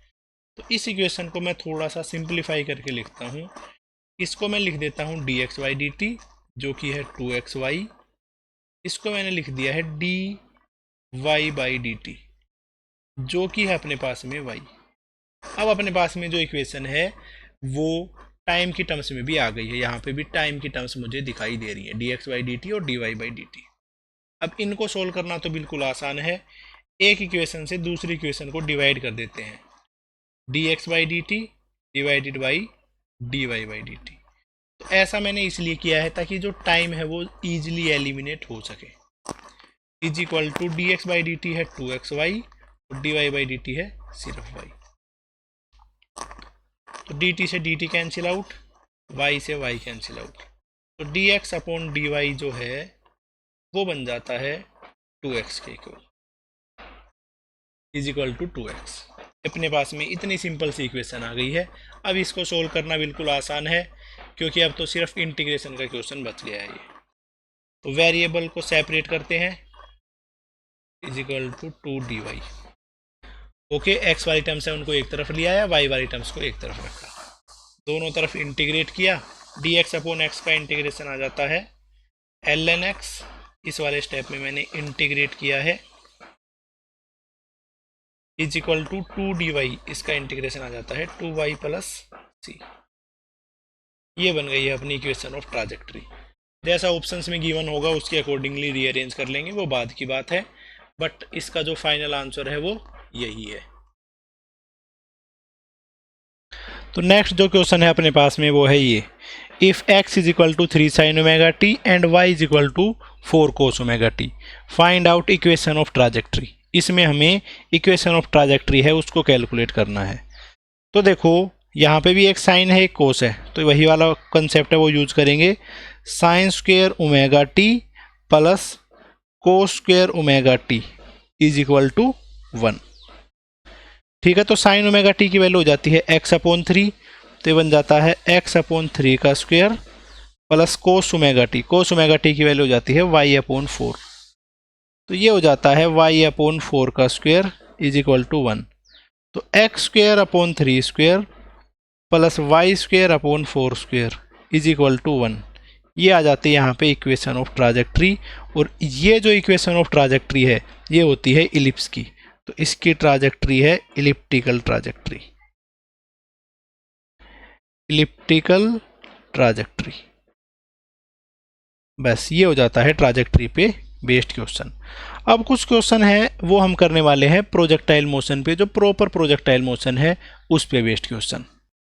तो ये है अगला क्वेश्चन आपके टीवी स्क्रीन पे, a particle thrown with a velocity 30 i cap plus 40 j cap from ground, find speed of particle when thrown. जब पार्टिकल को थ्रो किया था तो उस मोमेंट पे स्पीड क्या है। ओके, एंगल ऑफ प्रोजेक्शन बताना है, कितने एंगल पे उसको प्रोजेक्ट किया गया है। नेक्स्ट निकालना है टाइम ऑफ फ्लाइट, नेक्स्ट निकालना है maximum height attain by the projectile, अगला है रेंज, मैक्सिमम हाइट पे उसकी वेलोसिटी क्या होगी, फाइनल पॉइंट पे वेलोसिटी क्या होगी, और 1 सेकंड के बाद में वेलोसिटी क्या होगी। ये है अपने पास में क्वेश्चन। इस क्वेश्चन को हमें प्रॉपर तरीके से सोल्व करना है। तो सबसे पहले तो मैं एक प्रोजेक्टाइल है उसको बना लेता हूँ, कि जो क्वेश्चन ग्राफ बनाने से सोल्व हो जाएंगे वो तो इधर पे ही कर लेंगे। तो देखो प्रोजेक्टाइल है वो इस तरीके से जाएगा। इस प्रोजेक्टाइल की अगर मैं बात करूं तो इसकी एक्स डायरेक्शन में जो वेलोसिटी है वो है 30, एक्स डायरेक्शन में जो वेलोसिटी है वो है 30, वाई डायरेक्शन में जो इसकी वेलोसिटी है यू एक्स 30 है, यू वाई जो है वो है उसकी 40, नेट जो स्पीड है वो मान लेते हैं यू है, और एंगल ऑफ प्रोजेक्शन है वो है थीटा। इस तरीके से अपने पास में सिनेरियो गिवन है। यू का वेक्टर मैं थोड़ा सा कम ही बना दे रहा हूँ, ये है यू और ये एंगल है थीटा। तो इस तरीके का अपने पास में सिनेरियो है। सबसे पहली जो चीज़ निकालनी है वो क्या है कि speed of particle when thrown, जब पार्टिकल को थ्रो किया था तो उसकी क्या स्पीड है। तो इस पार्टिकल की जो स्पीड है, ठीक है, जो क्वेश्चन आप खुद से निकाल सकते हो तो बेटा उसको खुद से ही निकाल लो, वीडियो को स्किप करते रहो उतनी, ठीक है, ज़्यादा टाइम वेस्ट करके कुछ फ़ायदा नहीं है। Under root of 40 square plus 30 square, तो इसका मैग्नीट्यूड है वो आ जाएगा 50 मीटर पर सेकेंड। ये निकाल लेंगे। 3 4 5 वाली ट्राइंगल है जो कि याद ही रखनी है, तो यहाँ पे 30 40 50 की ट्राइंगल बन जाएगी। सेकेंड हमें निकालना है angle of projection. Angle of projection के लिए देखो क्या चाहिए है, एक्स डायरेक्शन में स्पीड गिवन है, वाई डायरेक्शन में स्पीड गिवन है। तो जो वाई डायरेक्शन की स्पीड है उसको लिखा जा रहा है यू साइन थीटा, ठीक है, और एक्स डायरेक्शन वाली स्पीड है उसको मैं लिख देता हूँ यू कोस थीटा। ठीक है, मैं यहाँ पे जो लिख रहा हूँ वो क्या है, u y upon u x, इन दोनों का रेशियो निकाल रहा हूँ, u sine theta upon u cos theta, ठीक है, और इसकी वैल्यू आ जाएगी 40 अपॉन 30। ओके, इस टर्म को आगे सोल्व करता हूँ तो u से u कैंसिल हो जाएगा, sign theta upon cos theta ये बन जाता है टेन थीटा, और ये इधर बन जाता है 4/3। इसका मतलब जो एंगल ऑफ प्रोजेक्शन जो थीटा से लिखा है उसकी वैल्यू है 53 डिग्री।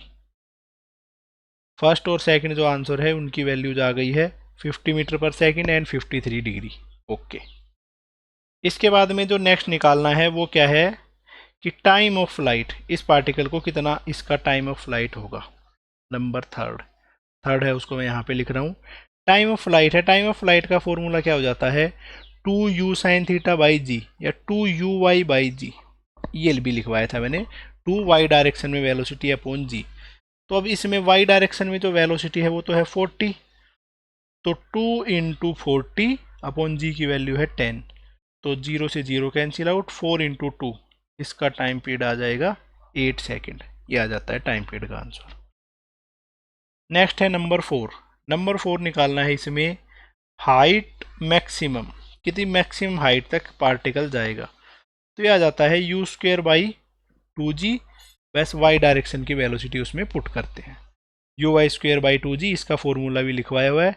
तो 40 इंटू 40 अपॉन 2 इंटू जी मतलब कि 20, तो 0 से 0 कैंसिल आउट, तो ये हो जाएगा 4 से 2 कैंसिल आउट, 40 इंटू 2 80 मीटर। तो जो इसकी हाइट आ जाती है वो आ जाती है 80 मीटर। पॉइंट नंबर 5 पॉइंट है, इसमें रेंज निकालनी है। रेंज का फॉर्मूला क्या हो जाता है, एक्स डायरेक्शन में velocity into time taken. X direction में वेलोसिटी है 30 जो कि यहाँ पे लिखी है, और जो टाइम लगा है वो है 8। ठीक है, तो इसकी जो रेंज आ जाती है वो आ जाती है 240 मीटर। ठीक है, रेंज एक वही 9 पॉइंट और लिख लो, इक्वेशन ऑफ ट्राजेक्ट्री, क्योंकि ये भी पता होना चाहिए,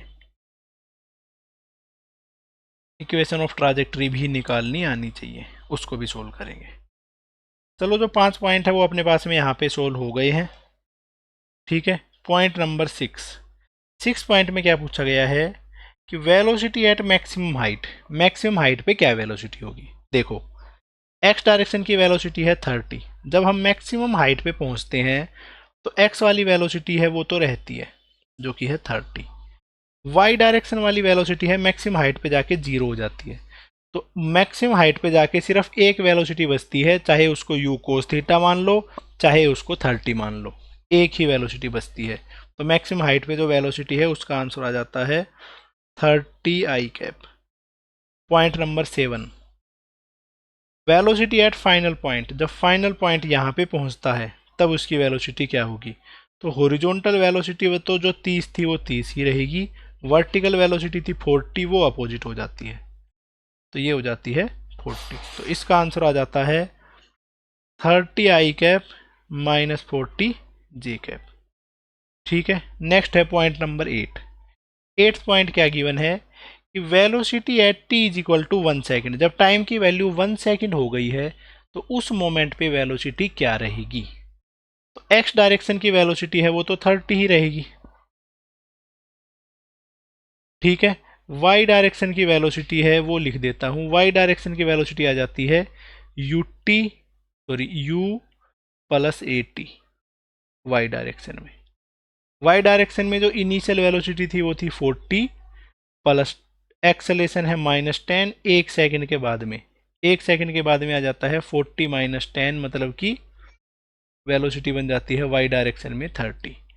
इसका मतलब है कि जो 8 है उसका आंसर बनेगा वो क्या रहेगा, 30 i cap plus 30 J cap, ये बन जाती है वेलोसिटी जब पार्टिकल मैक्सिम, जो पार्टिकल के बाद में एक सेकंड के बाद में। ठीक है, तो 8th वाले का जो आंसर है वो ये बन जाता है। ओके, 6, 7, 8 ये वाला पॉइंट भी कर दिया है। नेक्स्ट इसके अंदर में जो निकालना है वो क्या है कि equation of trajectory. Point number 9 है, वो बता रहा हूँ। इक्वेशन ऑफ ट्राजेक्ट्री हो जाती है y is equal to x tan theta 1 minus x upon r, y is equal to x tan theta. सबसे पहली बात अगर हम करें टेन थीटा की, टेन थीटा निकाला था 4/3, 53 पे होता है 4/3, 1 माइनस एक्स अपॉन जो रेंज है, रेंज की वैल्यू आई थी 240। तो ये आ जाती है अपने पास में इक्वेशन ऑफ ट्राजेक्ट्री। जैसा भी ऑप्शंस में गिवन होगा अकॉर्डिंगली रीअरेंज कर लेंगे, वो बाद की बात है, बट अपने को ये चीज़ निकालनी आनी चाहिए। यहाँ तक जो भी चीज़ें बताई हुई हैं उसमें किसी भी बच्चे को कोई भी डाउट नहीं होना चाहिए, और अगर फिर भी डाउट है तो कमेंट बॉक्स में लिखो, उसके अकॉर्डिंगली या तो मैं नई वीडियो बना दूंगा या फिर उसके अकॉर्डिंगली इंस्टाग्राम पे या टेलीग्राम पे मेरे से कनेक्ट हो। ठीक है, उन चीज़ों को मैं प्रॉपरली एक्सप्लेन कर दूंगा। अगला क्वेश्चन है उसको लिखता हूँ। तो बेटा जो नेक्स्ट क्वेश्चन है वो ये है, a particle is thrown at angle 60 degree from horizontal. 60 degree के एंगल पे हॉरिजॉन्टल से फेंका गया है। ठीक है, तो हमें बताना है काइनेटिक एनर्जी का रेशियो, इनिशियल पॉइंट पे काइनेटिक एनर्जी और हाईएस्ट पॉइंट पे जो काइनेटिक एनर्जी है उसका रेशियो। ओके, तो देखो इस तरीके से है अपने पास में, ये है एक्स एक्सिस, ये है वाई एक्सिस, और ऐसे कुछ करके पार्टिकल आगे जाके गिर जा रहा है। ठीक है, पार्टिकल की जो स्पीड है वो नहीं गिवन है, तो स्पीड है उसको u मान लिया है हमने, खुद अज्यूम किया है लेट करके, तो इसलिए इसके आगे लिख दिया है लेट। ठीक है, जब पार्टिकल हाईएस्ट पॉइंट पे पहुंचता है तो उसकी वेलोसिटी बचती है u का इधर वाला कंपोनेंट, इधर वाला कंपोनेंट है u कोस थीटा। तो हाईएस्ट पॉइंट पे उसकी जो स्पीड है वो होती है u कोस थीटा, थीटा की वैल्यू है 60 डिग्री, तो इधर लिख देता हूँ u कोस 60, और कोस 60 की वैल्यू होती है 1/2। तो हाईएस्ट पॉइंट पे इसकी जो वेलोसिटी है वो होती है u/2। तो अब हमें निकालना है kinetic energy at initial point upon kinetic energy at highest point, इसका रेशियो निकालना है। तो इनिशियल पॉइंट पे आ जाता है, काइनेटिक एनर्जी का फॉर्मूला है हाफ एम वी स्क्वेयर, और वी जो है वो होता है स्पीड। तो हाफ एम इनिशियल पॉइंट पे जो u है, स्पीड है वो u है, और हाईएस्ट पॉइंट पे जो स्पीड है उसकी वैल्यू है u/2। ठीक है, तो हाफ एम से हाफ एम कैंसिल आउट, ऊपर बचता है u स्क्वेयर, नीचे बच जाता है u स्क्वेयर अपॉन 4। तो ये जो रेशियो है वो आ जाता है 4/1। जो 4 है ऊपर चला जाएगा, u से u कैंसिल हो जाएगा, तो इसका जो आंसर बचेगा वो बचेगा 4/1। ठीक है, बस इस चीज़ का ध्यान रखना। इतना सिंपल सा क्वेश्चन है और इसमें कुछ भी करने की ज़रूरत नहीं है। चलो और नेक्स्ट क्वेश्चन है वो पूछता हूँ। तो ये अपने पास में question, the position coordinate of a projectile, projectile के जो पोजीशन के कोऑर्डिनेट है वो है, एक्स का जो कोऑर्डिनेट है वो है 3t और वाई कोऑर्डिनेट है 4t - 5t स्क्वायर। तो इसमें हमें निकालना है angle of projection with vertical, कि वर्टिकल से कितना एंगल ऑफ प्रोजेक्शन होगा। ठीक है, तो वो प्रोजेक्शन वाले के केस के अंदर में हमें निकालना होता है इनिशियल वेलोसिटी किस तरीके से होगी। तो इनिशियल वेलोसिटी निकालता हूं, तो वेलोसिटी एक्स डायरेक्शन के अंदर में है वो तो आएगी dx/dt से, तो वो बन जाएगी 3। वाई डायरेक्शन में जो वेलोसिटी है वो आ जाएगी dy/dt से, तो वो जाती है 4 - 10t। बट हम निकाल रहे हैं इनिशियल वेलोसिटी, तो इनिशियल वेलोसिटी है तो बन जाएगी 4। ठीक है, जब टाइम की वैल्यू 0 पुट करते हैं उसी को बोलते हैं इनिशियल। तो ये आ गई है अपने पास में इनिशियल वेलोसिटी। जो प्रोजेक्टाइल है, प्रोजेक्टाइल की इनिशियल वेलोसिटी है, उनको हमने इधर की तरफ लिखा है। अब देखो इनिशियल वेलोसिटी है उसके अकॉर्डिंगली बनाता हूं मैं सिचुएशन। ऐसे है अपने पास में वाई एक्सिस, ये है एक्स एक्सिस। पार्टिकल की नेट वेलोसिटी है मान लेते हैं इस किसी डायरेक्शन में, और वर्टिकल से एंगल निकालना है, तो वर्टिकल से जो एंगल है वो है थीटा। वेलोसिटी मान लेते हैं u, u का थीटा की तरफ वाला कंपोनेंट क्या बन जाएगा, u कोस थीटा, और u का इधर कंपोनेंट बन जाता है u साइन थीटा। इधर में जो u कोस थीटा है, ठीक है, वर्टिकल y डायरेक्शन में जो वेलोसिटी है वो है 4, और x डायरेक्शन में जो वेलोसिटी है u साइन थीटा वो है 3। लो ये लिख दिया है। ठीक है, अब यहाँ से इक्वेशन निकाल लेते हैं, साइन वाले कंपोनेंट से कोस कंपोनेंट को डिवाइड कर देंगे, तो u sine theta upon u cos theta, तो बनेगा 3/4, u से u cancel out, tan theta बनता है 3/4, और जो थीटा है वो बनता है 37 डिग्री। ये हो जाता है इस चीज़ का आंसर। ठीक है, एंगल ऑफ प्रोजेक्शन है वो ऐसे निकल में आएगा। ठीक है, इससे ज़्यादा इसमें कुछ और करने की ज़रूरत नहीं है। चलो कुछ और क्वेश्चन है वो पूछता हूँ। तो जो अपना नेक्स्ट क्वेश्चन है वो है ये, the equation of trajectory of projectile is, projectile की जो ट्राजेक्ट्री है उसकी इक्वेशन गिवन है 2x - x²/2। अब इस चीज़ का यूज करके हमें निकालना है angle of projection, maximum height और रेंज। इतना सिंपल सा क्वेश्चन है, और कुछ इसके अंदर में करने की ज़रूरत नहीं है। ठीक है, प्रॉपर क्वेश्चन है यही, इस चीज़ का यूज करके सिंपल तरीके से चीज़ें हम निकालने वाले हैं। ये अपने पास में मान लेते हैं प्रोजेक्टाइल है y और x, जिसकी इक्वेशन ऑफ ट्राजेक्ट्री है इस तरीके से। ठीक है। तो सबसे पहली जो चीज़ हमें इसमें निकालनी है वो है एंगल ऑफ प्रोजेक्शन की, किस एंगल पे इसको प्रोजेक्ट किया गया है। उस चीज़ को निकालने के लिए हम इसको कंपेयर कर लेते हैं। कंपेयर विद इसकी इक्वेशन ऑफ ट्राजेक्ट्री से कंपेयर करेंगे। y is equal to x tan theta minus g x square upon 2u² cos square theta. ये बन जाती है अपने पास में इसकी इक्वेशन जो है वो। ठीक है, ट्राजेक्ट्री की इक्वेशन ये होती है, इससे कंपेयर करेंगे। तो इससे कंपेयर करते हैं तो x का जो कोफिशिएंट है वो है अपने पास में टेन थीटा, ऊपर से जो x का कोफिशिएंट है वो है 2। तो coefficient of x 2 is equal to tan theta.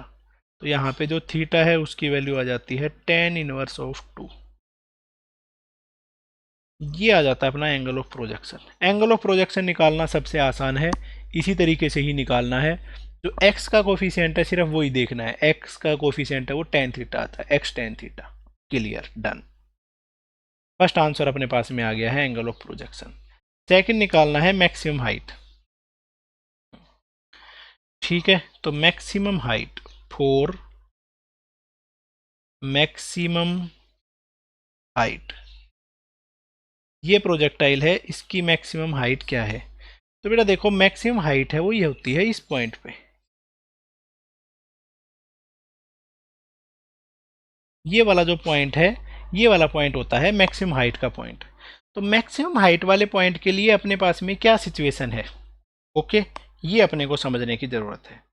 तो मैक्सिमम हाइट वाले पॉइंट पे अगर मैं बात करूं तो मैक्सिमम हाइट वाले पॉइंट पे जो स्लोप है उसकी वैल्यू 0 होती है। इस पॉइंट पे अगर मैं स्लोप टेंजेंट लाइन बनाऊं तो वो हॉरिजॉन्टल बनेगी, और इस पॉइंट पे जो स्लोप है वो 0 रहेगी। तो इस पॉइंट पे स्लोप होती है 0, और इस पॉइंट के अगर मैं कोऑर्डिनेट लिखूं तो एक्स कोऑर्डिनेट क्या रहेगा, टोटल है r, यहाँ का एक्स कोऑर्डिनेट बनेगा r/2, और इसका जो y कोऑर्डिनेट है वो बन जाता है हाइट। ठीक है, तो इस पॉइंट के कोऑर्डिनेट और इस पॉइंट की इन्फॉर्मेशन मैंने लिख दी है। तो मैक्सिमम हाइट के लिए जब भी हमें कभी केस देखना होगा तो वहाँ पे जो इसकी स्लोप है उसको 0 पुट कर देंगे। इक्वेशन ऑफ ट्राजेक्टरी की जो स्लोप है उसको क्या पुट कर देंगे, 0। dy/dx इसका डिफ्रेंसिएशन है उसको 0 पुट करेंगे। तो 2x का डिफ्रेंसिएशन आ जाएगा 2 माइनस एक्स स्क्वेयर बाई 2, 1/2 तो ऐसे ही है, एक्स स्क्वेयर का जो डिफ्रेंसिएशन है वो आ जाएगा 2x। तो 2 is equal to 2 minus x is equal to 0। तो जो x कोऑर्डिनेट है उसकी वैल्यू आ गई है 2। ठीक है, तो मैक्सिमम हाइट पे जब पहुंचे हैं तो x कोऑर्डिनेट है उसकी वैल्यू आ गई है 2, बट हमें जो निकालना है वो है y कोऑर्डिनेट। तो y कोऑर्डिनेट देखो, तो इक्वेशन अपने पास में वापस से वही इक्वेशन लिख लेते हैं, y is equal to 2x minus x square by 2, 2x minus x square by 2। तो 2 इंटू 2 माइनस 2 का स्क्वेयर बाई 2, मतलब कि 4 माइनस 4 बाई 2, मतलब कि 4 माइनस 2। तो इधर पे जो अपने पास में y कोऑर्डिनेट है उसकी वैल्यू आ गई है 2। तो उस पॉइंट पे हाईएस्ट पॉइंट पे वह जो y कोऑर्डिनेट आया है उसकी वैल्यू आ गई है 2। तो जो अपने पास में मैक्सिमम हाइट है उसकी वैल्यू आ गई है 2 मीटर। बस ये हो जाता है इसका आंसर, और इसमें कुछ नहीं करने की ज़रूरत है। ठीक है, फॉर रेंज। अब बेटा क्योंकि थीटा पता है, देखो अपने पास में जो इस केस में जो एंगल थीटा है वो हमने ऑलरेडी निकाल लिया है, टेन थीटा ये निकाल लिया है, हाइट निकाल ली है, और रेंज निकालना है। तो एक तो यही तरीका है, तो मैक्सिमम हाइट पे जो रेंज बाई 2 है उसका कोऑर्डिनेट है 2, तो रेंज की वैल्यू आ जाएगी 4। वो सबसे सिंपलेस्ट मेथड है, हाइट निकाल ली है तो। एक और फॉर्मूला आ जाता है r/h is equal to tan theta by 4, ये भी लगा सकते थे, इससे भी रेंज की वैल्यू आ जाती। बट जो मैं तरीका बताने वाला हूँ वो अलग है, ये केस भी कर सकते हो। अलग तरीका है कि देखो रेंज कैसे पता चलेगा। अगर मैं बात करूँ y कोऑर्डिनेट को 0 पुट करने की, तो y कोऑर्डिनेट 0 इस पॉइंट पे होता है और एक इस पॉइंट पे होता है। ये दो ऐसे पॉइंट है जहाँ पे y कोऑर्डिनेट है उसकी वैल्यू 0 आ जाती है। तो अगर y कोऑर्डिनेट जहाँ पे 0 आ रहा है तो वो दो पॉइंट है, एक तो है 0,0, एक है अपने पास में रेंज 0। तो अगर मैं y कोऑर्डिनेट को 0 पुट करूंगा तो अपने पास में x की दो वैल्यू आएंगी, एक तो 0 और एक x की वैल्यू आएगी रेंज के इक्वल। बस ये पुट करना है। तो इक्वेशन ऑफ ट्राजेक्टरी जो अपने पास में गिवन है 2x minus x square by 2, 2x minus x square by 2। अगर मैं y कोऑर्डिनेट को 0 पुट करता हूं तो ये बन जाता है 2x minus x square by 2 is equal to 0। पहले मैं x को कॉमन ले लेता हूं, 2 minus x by 2 is equal to 0। तो अब इसको सोल्व करेंगे तो या तो x इज इक्वल टू 0 होगा, ऑब्वियस सी बात है, एक तो यही पॉइंट आना था। दूसरा बन जाता है 2 minus x by 2 is equal to 0। तो इसका मतलब है 2 is equal to x by 2 और दूसरी x की जो वैल्यू है वो आ जाती है 4। तो x की जो दो वैल्यू आनी है, एक तो है 0 एक है 4, जो दूसरी वाली जो वैल्यू है जो वो है रेंज की वैल्यू। बस, तो कोई भी तरीका हम लगा सकते हैं, जो अपने लिए इजी रहेगा वो वाला कंसेप्ट लगाएंगे, अदरवाइज अपना आंसर नहीं आएगा। ठीक है, जो आपको आसान लगता है उनमें से कोई भी एक जो तरीका है उसको अप्लाई कर लो, सारे तरीके आपको करने की ज़रूरत नहीं है। नेक्स्ट अपने पास में करते हैं और थोड़े से कॉम्प्लेक्स लेवल के क्वेश्चन करते हैं, थोड़ा थोड़ा मैं लेवल इसका बढ़ाता जा रहा हूँ। ठीक है, तो उसके अकॉर्डिंगली नेक्स्ट टाइप का क्वेश्चन है वो देखो क्या है।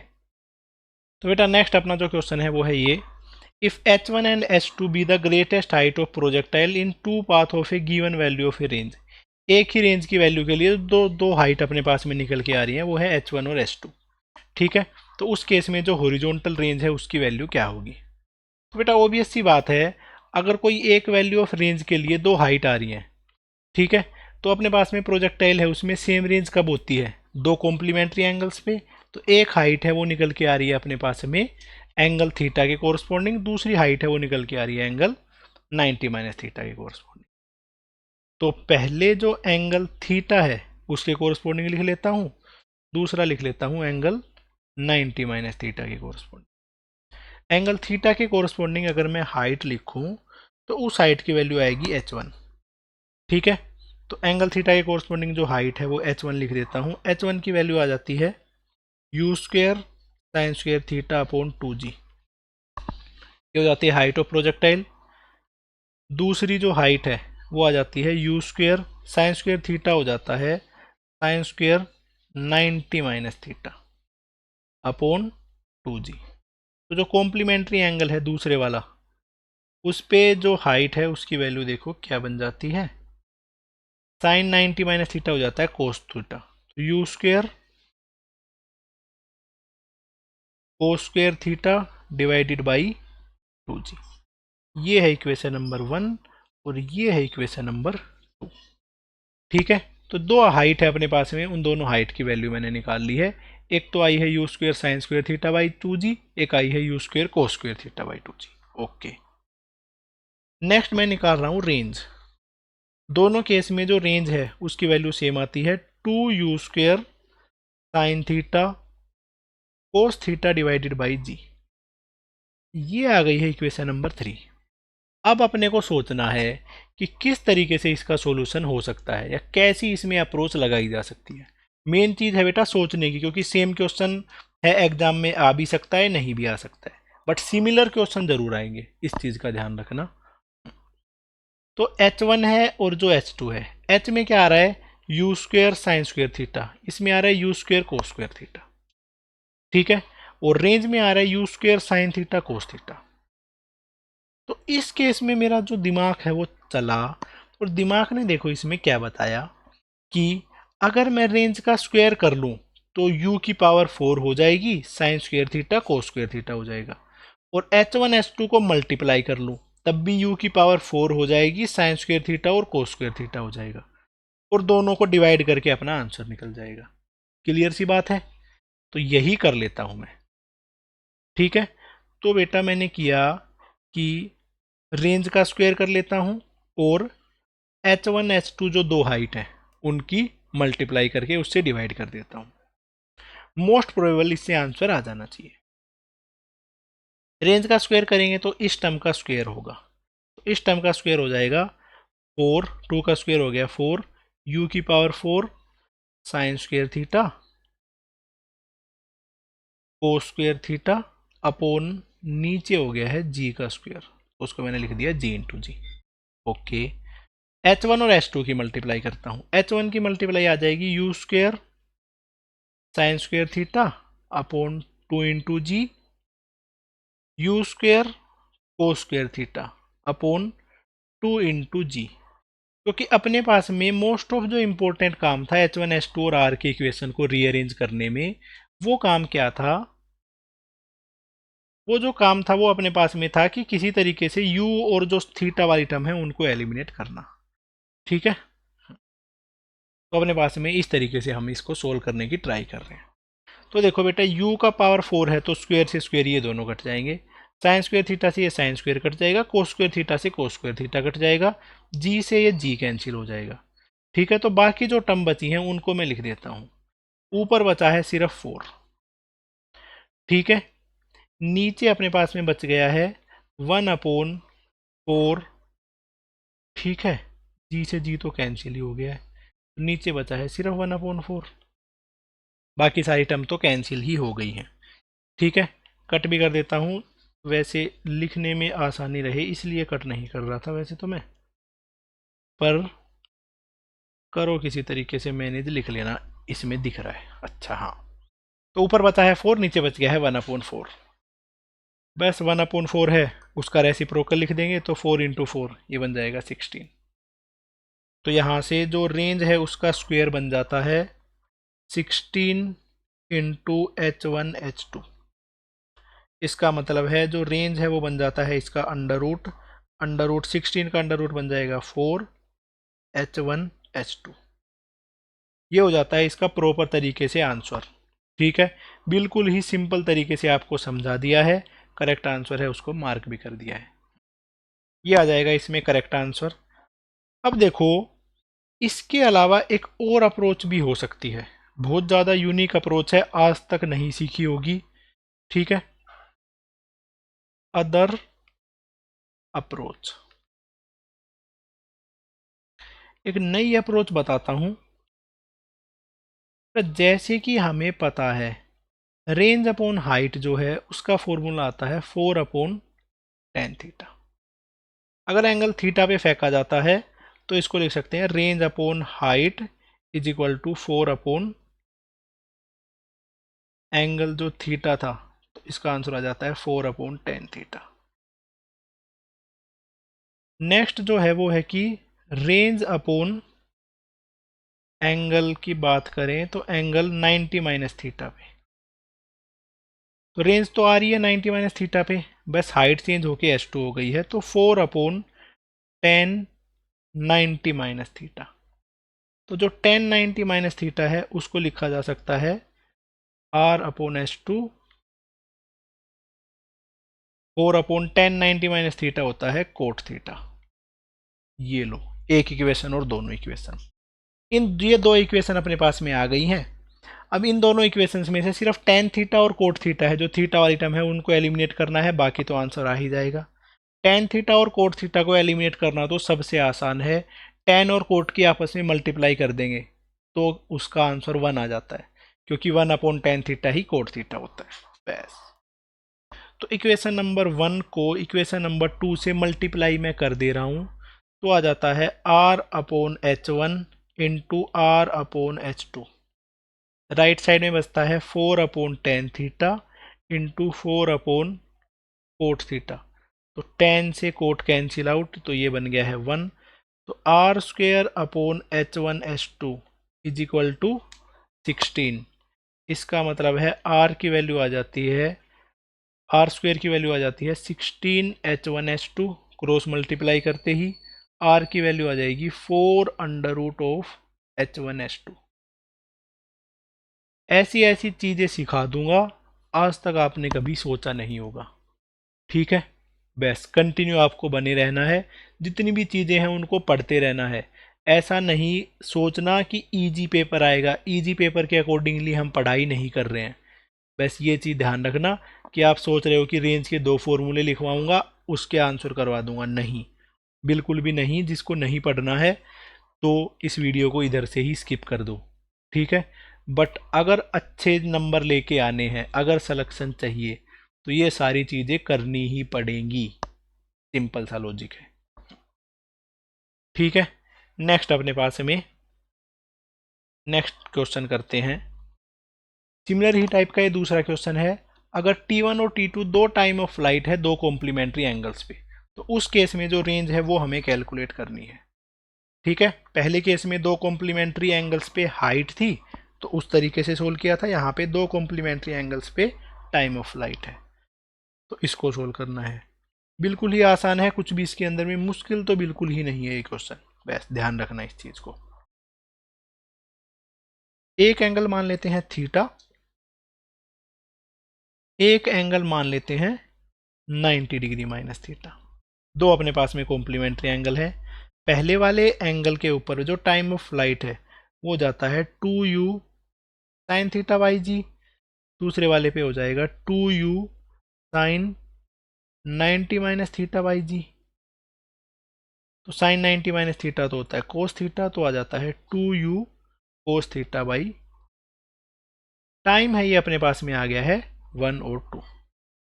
नेक्स्ट है रेंज। रेंज दोनों केस में सेम ही होगी, 2u² sine theta cos theta divided by g. बस ये चीज आ गई है अपने पास। अगर मैं बात करूं T1 और T2, इसमें है u साइन थीटा, इसमें है u कोस थीटा, इसमें है u² sign theta cos theta. मतलब कि सिंपली T1 T2 को मल्टीप्लाई करते ही u और साइन थीटा वाली टर्म है, u साइन थीटा और कोस थीटा वाली टर्म से मल्टीप्लाई में ही कैंसिल हो चुकी होंगी। तो बस इक्वेशन नंबर 3 है रेंज की। तो अब लिख देते हैं T1 अपॉन T2 को मैं लिख रहा हूं डिवाइडेड बाई रेंज। ऐसा करेंगे तो अपने पास में सारी टर्म्स कैंसिल हो चुकी होंगी। तो 2u sine theta by g, 2u cos theta by g divided by range 2u² sine theta cos theta divided by g. तो जी से जी कैंसिल आउट, दूसरे कलर से कैंसिल करता हूं।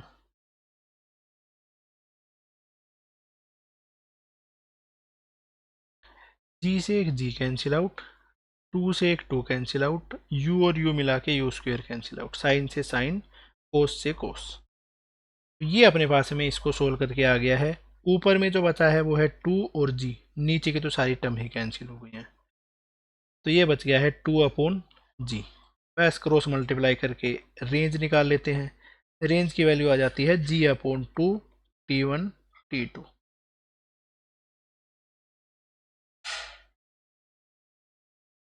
यही अपने पास में करेक्ट ऑप्शन बन जाता है। बस 1/2 g into T1 T2। Question है जो इनको जरूर नोट कर लेना, नोटबुक में इनको नोट करके दोबारा से इनको जरूर पढ़ना, क्योंकि दोबारा पढ़ना ही सबसे ज़्यादा इम्पोर्टेंट है। ओके, तो देखो नेक्स्ट क्वेश्चन है वो करते हैं। The velocity at maximum height is √3 times of initial velocity of a projectile। कोई प्रोजेक्टाइल है, उसकी जो मैक्सिमम हाइट पे वेलोसिटी है वो है √3/2 times initial velocity of projectile की। ठीक है, तो इस केस में रेंज निकालनी है। Find out range. नीट का ही PYQ का क्वेश्चन है, आया हुआ क्वेश्चन है। ठीक है, ऑप्शंस मुझे ध्यान नहीं है तो इसलिए मैं ऑप्शन नहीं लिख रहा हूं। तो ये है y एक्सिस, ये है x एक्सिस। इस तरीके से पार्टिकल का जो प्रोजेक्टाइल मोशन होता है वो ऐसा रहता है। हॉरिजॉन्टल अगर मान लेते हैं मैंने u स्पीड से फेंका है, तो मैक्सिमम हाइट पे जो इसकी स्पीड हो गई है वो क्या हो चुकी है, √3/2 इनिशियल स्पीड के इक्वल। चलो, इनिशियल वेलोसिटी के इक्वल मैक्सिमम हाइट पे जो वेलोसिटी है वो हो गई है। डन है, यहाँ तक में कोई दिक्कत नहीं है। अब देखो हॉरिजॉन्टल से एंगल बना रहा है थीटा, हॉरिजॉन्टल डायरेक्शन में जो स्पीड होती है वही मैक्सिमम हाइट पे स्पीड बन जाती है। इसका मतलब है जो मैक्सिमम हाइट पे स्पीड है उसको लिखा जा सकता है यू कोस थीटा, जिसकी वैल्यू आई है √3/2u। तो u से u cancel out, cos theta की वैल्यू बची है √3/2। इसका मतलब है जो एंगल गिवन है वो है 30 डिग्री। अब बस रेंज निकालनी है, 2u² sin 30 cos 30 divided by g. 2u² sin 30 की वैल्यू आ जाती है 1/2, 1/2 cos 30 है उसकी वैल्यू है √3/2 डिवाइडेड बाई जी। जी को मैंने जी ही रख लिया है। ठीक है, तो 2 से 2 कैंसिल आउट हो गया। तो इस केस में जो रेंज है उसकी वैल्यू बनती है √3u²/2g। बस मैथमेटिकली इस टर्म को रीअरेंज करना था, ये आ गया आंसर। तो ऐसे क्वेश्चन है उसका इतनी ही जल्दी आंसर हो जाना चाहिए जितनी देर में मैंने आंसर किया है, बिल्कुल फास्ट, चकाचक, चुटकियों के हिसाब से आंसर, कोई भी इससे ज़्यादा टाइम नहीं लगना चाहिए। ठीक है, तो अपना नेक्स्ट क्वेश्चन है वो है ये, a projectile is thrown into a space so that it attain a maximum horizontal range of 40 metre. तो जो मैक्सिमम हॉरिजॉन्टल रेंज है उसकी वैल्यू है 40 मीटर। तो रेंज है 40 मीटर और रेंज मैक्सिमम कब होती है, जब एंगल ऑफ थ्रो है वो 45 डिग्री हो। तो ये दो अपने पास में इंफॉर्मेशन गिवन है। ठीक है, अब इस तरीके से अपने पास में जो ग्राफ है वो बनेगा, ये है वाई एक्सिस, ये है एक्स एक्सिस। इस तरीके से हमें निकालने हैं जो हाईएस्ट पॉइंट है उसके कोऑर्डिनेट। ठीक है, मैक्सिमम हाइट है उसके कोऑर्डिनेट, इसके कोऑर्डिनेट आ जाते हैं रेंज का हाफ। ठीक है, r/2, h। ठीक है, अदरवाइज वैसे ही डायरेक्ट भी लिख सकते हैं। यहाँ तक कि जो अपने पास में टोटल रेंज है वो है 40 मीटर। ठीक है, तो हाफ ऑफ रेंज है वो हो जाएगी 20, तो इसका एक कोऑर्डिनेट तो आ जाएगा 20, और हाइट वाला जो कोऑर्डिनेट है वो निकालते हैं। जैसा कि हमें पता है r/h होता है 4/tan थीटा, तो 40/h is equal to 4/tan 45 जो कि बन जाएगा 1। तो हाइट की वैल्यू आ जाती है 40/4 जो कि आती है 10 मीटर। तो इस पॉइंट के कोऑर्डिनेट हो जाता है, y कोऑर्डिनेट बन जाता है 10 और x कोऑर्डिनेट बन जाता है 20। तो जो आंसर है वो होगा 20,10। 10 है ये अपने पास में आंसर हो जाता है। इतना सिंपल सा क्वेश्चन है। ठीक है, नेक्स्ट अपने पास में जो क्वेश्चन है वो ये है, draw tan theta versus time graph for a projectile throw at angle theta with speed u। तो कोई प्रोजेक्टाइल है जिसको एंगल थीटा से u स्पीड से फेंका गया है, उसका tan थीटा वर्सेस टाइम का ग्राफ हमें बताना है। तो देखो ऐसा होता है अपने पास में प्रोजेक्टाइल मोशन, इस तरीके से प्रोजेक्टाइल मोशन होता है। जब हम इसको थ्रो करते हैं तो अपने पास में देखो जो अपने पास में स्लोप है, tan थीटा का मतलब है इसमें जो ग्राफ बनाना है वो है स्लोप वर्सेस टाइम का। तो इस तरफ लिख रहा हूँ स्लोप या tan थीटा और टाइम, ये तो है y और x। अलग से एक ग्राफ बनाता हूँ, एक तरफ लिख देता हूँ tan थीटा और इस तरफ लिख रहा हूँ टाइम। तो सबसे पहले की बात करें तो सबसे पहले जो अपने पास में स्लोप है वो मैक्सिमम है, उसके बाद स्लोप कम होती चली गई, यहाँ पे जाते जाते स्लोप 0 हो गई, उसके बाद में स्लोप और कम होती जा रही है। तो इसका मतलब है इसका जो ग्राफ बनेगा वो इस तरीके से बनेगा, पहले स्लोप सबसे ज़्यादा है, फिर उसके बाद में स्लोप 0, उसके बाद में नेगेटिव। बस ये हो जाता है अपने पास में ग्राफ। ठीक है, इक्वेशन भी अगर इसकी निकालना चाहो तो इक्वेशन भी इसकी निकाली जा सकती है, जो कि ट्राजेक्ट्री वाली इक्वेशन से आएगी, y is equal to x tan theta minus gx² / 2u² cos² theta. इसका डिफ्रेंशिएशन है उसको करके इक्वेशन आएगी, बट वो वाली इक्वेशन अपने लिए काम की नहीं है, इतने से ही अपना ग्राफ है वो आ जाएगा। ओके, इसके बाद में नेक्स्ट क्वेश्चन है वो करते हैं। जो अपना नेक्स्ट क्वेश्चन है वो है ये, projectile is fired eight angle 45 degree with the horizontal. एक प्रोजेक्टाइल है जिसको थ्रो कर दिया है हॉरिजॉन्टल से 45 डिग्री के एंगल पे। ये जिस एंगल पे थ्रो किया गया है वो एंगल है 45 डिग्री। ठीक है, elevation angle of the projectile at its highest point as seen from point of projection. जो हाईएस्ट पॉइंट है वो ये है। अगर मैं पॉइंट ऑफ प्रोजेक्शन से इस एंगल को देखूं, इसको देखूं, तो ये जो एंगल है, ये एंगल कितना बन रहा है, ये हमें निकालना है। ठीक है, तो अपने पास में जो प्रोजेक्टाइल वाला एंगल था वो ये एंगल है, बट हमें जो निकालना है वो एंगल है अल्फा। तो इस चीज़ का ध्यान रखना, दोनों सेम नहीं है। ठीक है, ये प्रोजेक्टाइल है तो बेटा इसका निकालना बिल्कुल आसान है। इतना सा होता है रेंज बाई 2, इतना सा अपने पास में बन जाता है हाइट। ये वाला जो एंगल है ये अल्फा निकालना है, तो इसके लिए फॉर्मूला यूज कर देता हूँ टेन अल्फा। टेन अल्फा हो जाएगा परपेंडिकुलर अपॉन बेस। परपेंडिकुलर है इस ट्राइंगल का एच और बेस है आर बाई 2, तो इसका बन जाता है 2h बाई आर। बट जैसा कि हमें पता है h बाई आर है वो होता है अपने पास में टेन थीटा अपॉन 4। तो 2/4 तो बन जाएगा 1/2 और टेन 45 बन जाएगा 1, तो ये बन जाता है 1/2। तो अल्फा है उसकी वैल्यू आ जाएगी यहाँ पे टेन इनवर्स 1/2। इतना सिंपल सा क्वेश्चन है और इसमें कुछ भी करने की रिक्वायरमेंट नहीं है। ओके, सबको क्लियर है? बिल्कुल हाँ सर। तो जो नेक्स्ट क्वेश्चन है वो है अपने पास में ये, prove that the time of flight t and the horizontal range r of a projectile are connected by equation. इन दोनों के बीच में जो इक्वेशन है वो ये बनेगी। शायद इस क्वेश्चन में ऐसा भी पूछ सकता है इसे में थीटा एंगल कितना होगा या सब कुछ रीअरेंजमेंट, ऐसा कुछ क्वेश्चन किसी भी टाइप का आ सकता है, बट हमें ये चीज़ प्रूव करके बतानी है कि ये चीज़ क्या होगी। ओके, स्टार्ट करते हैं बेटा रेंज से। जैसा कि हमें पता है रेंज की वैल्यू होती है हॉरिजॉन्टल डायरेक्शन में डिस्टेंस इनटू टाइम। तो इसको मैं लिख देता हूँ u कोस थीटा इंटू टी।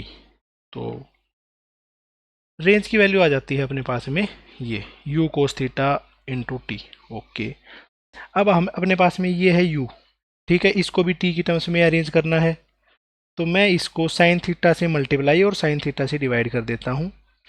ठीक है, तो u sine theta into cos theta upon sine theta, एक साइन थीटा मैंने यहाँ पे लिख दिया है, इंटू टी। ठीक है, और साथ साथ में टाइम ही बनाना है, तो टाइम की फॉर्मूला होता है 2u sine theta by g. तो इसको मैंने 2 से भी मल्टीप्लाई कर दिया और 2 से डिवाइड भी कर दिया। ठीक है, साथ साथ में g से मल्टीप्लाई कर दिया और g से डिवाइड कर दिया। ये लो, ऐसा रीअरेंजमेंट कर दिया है।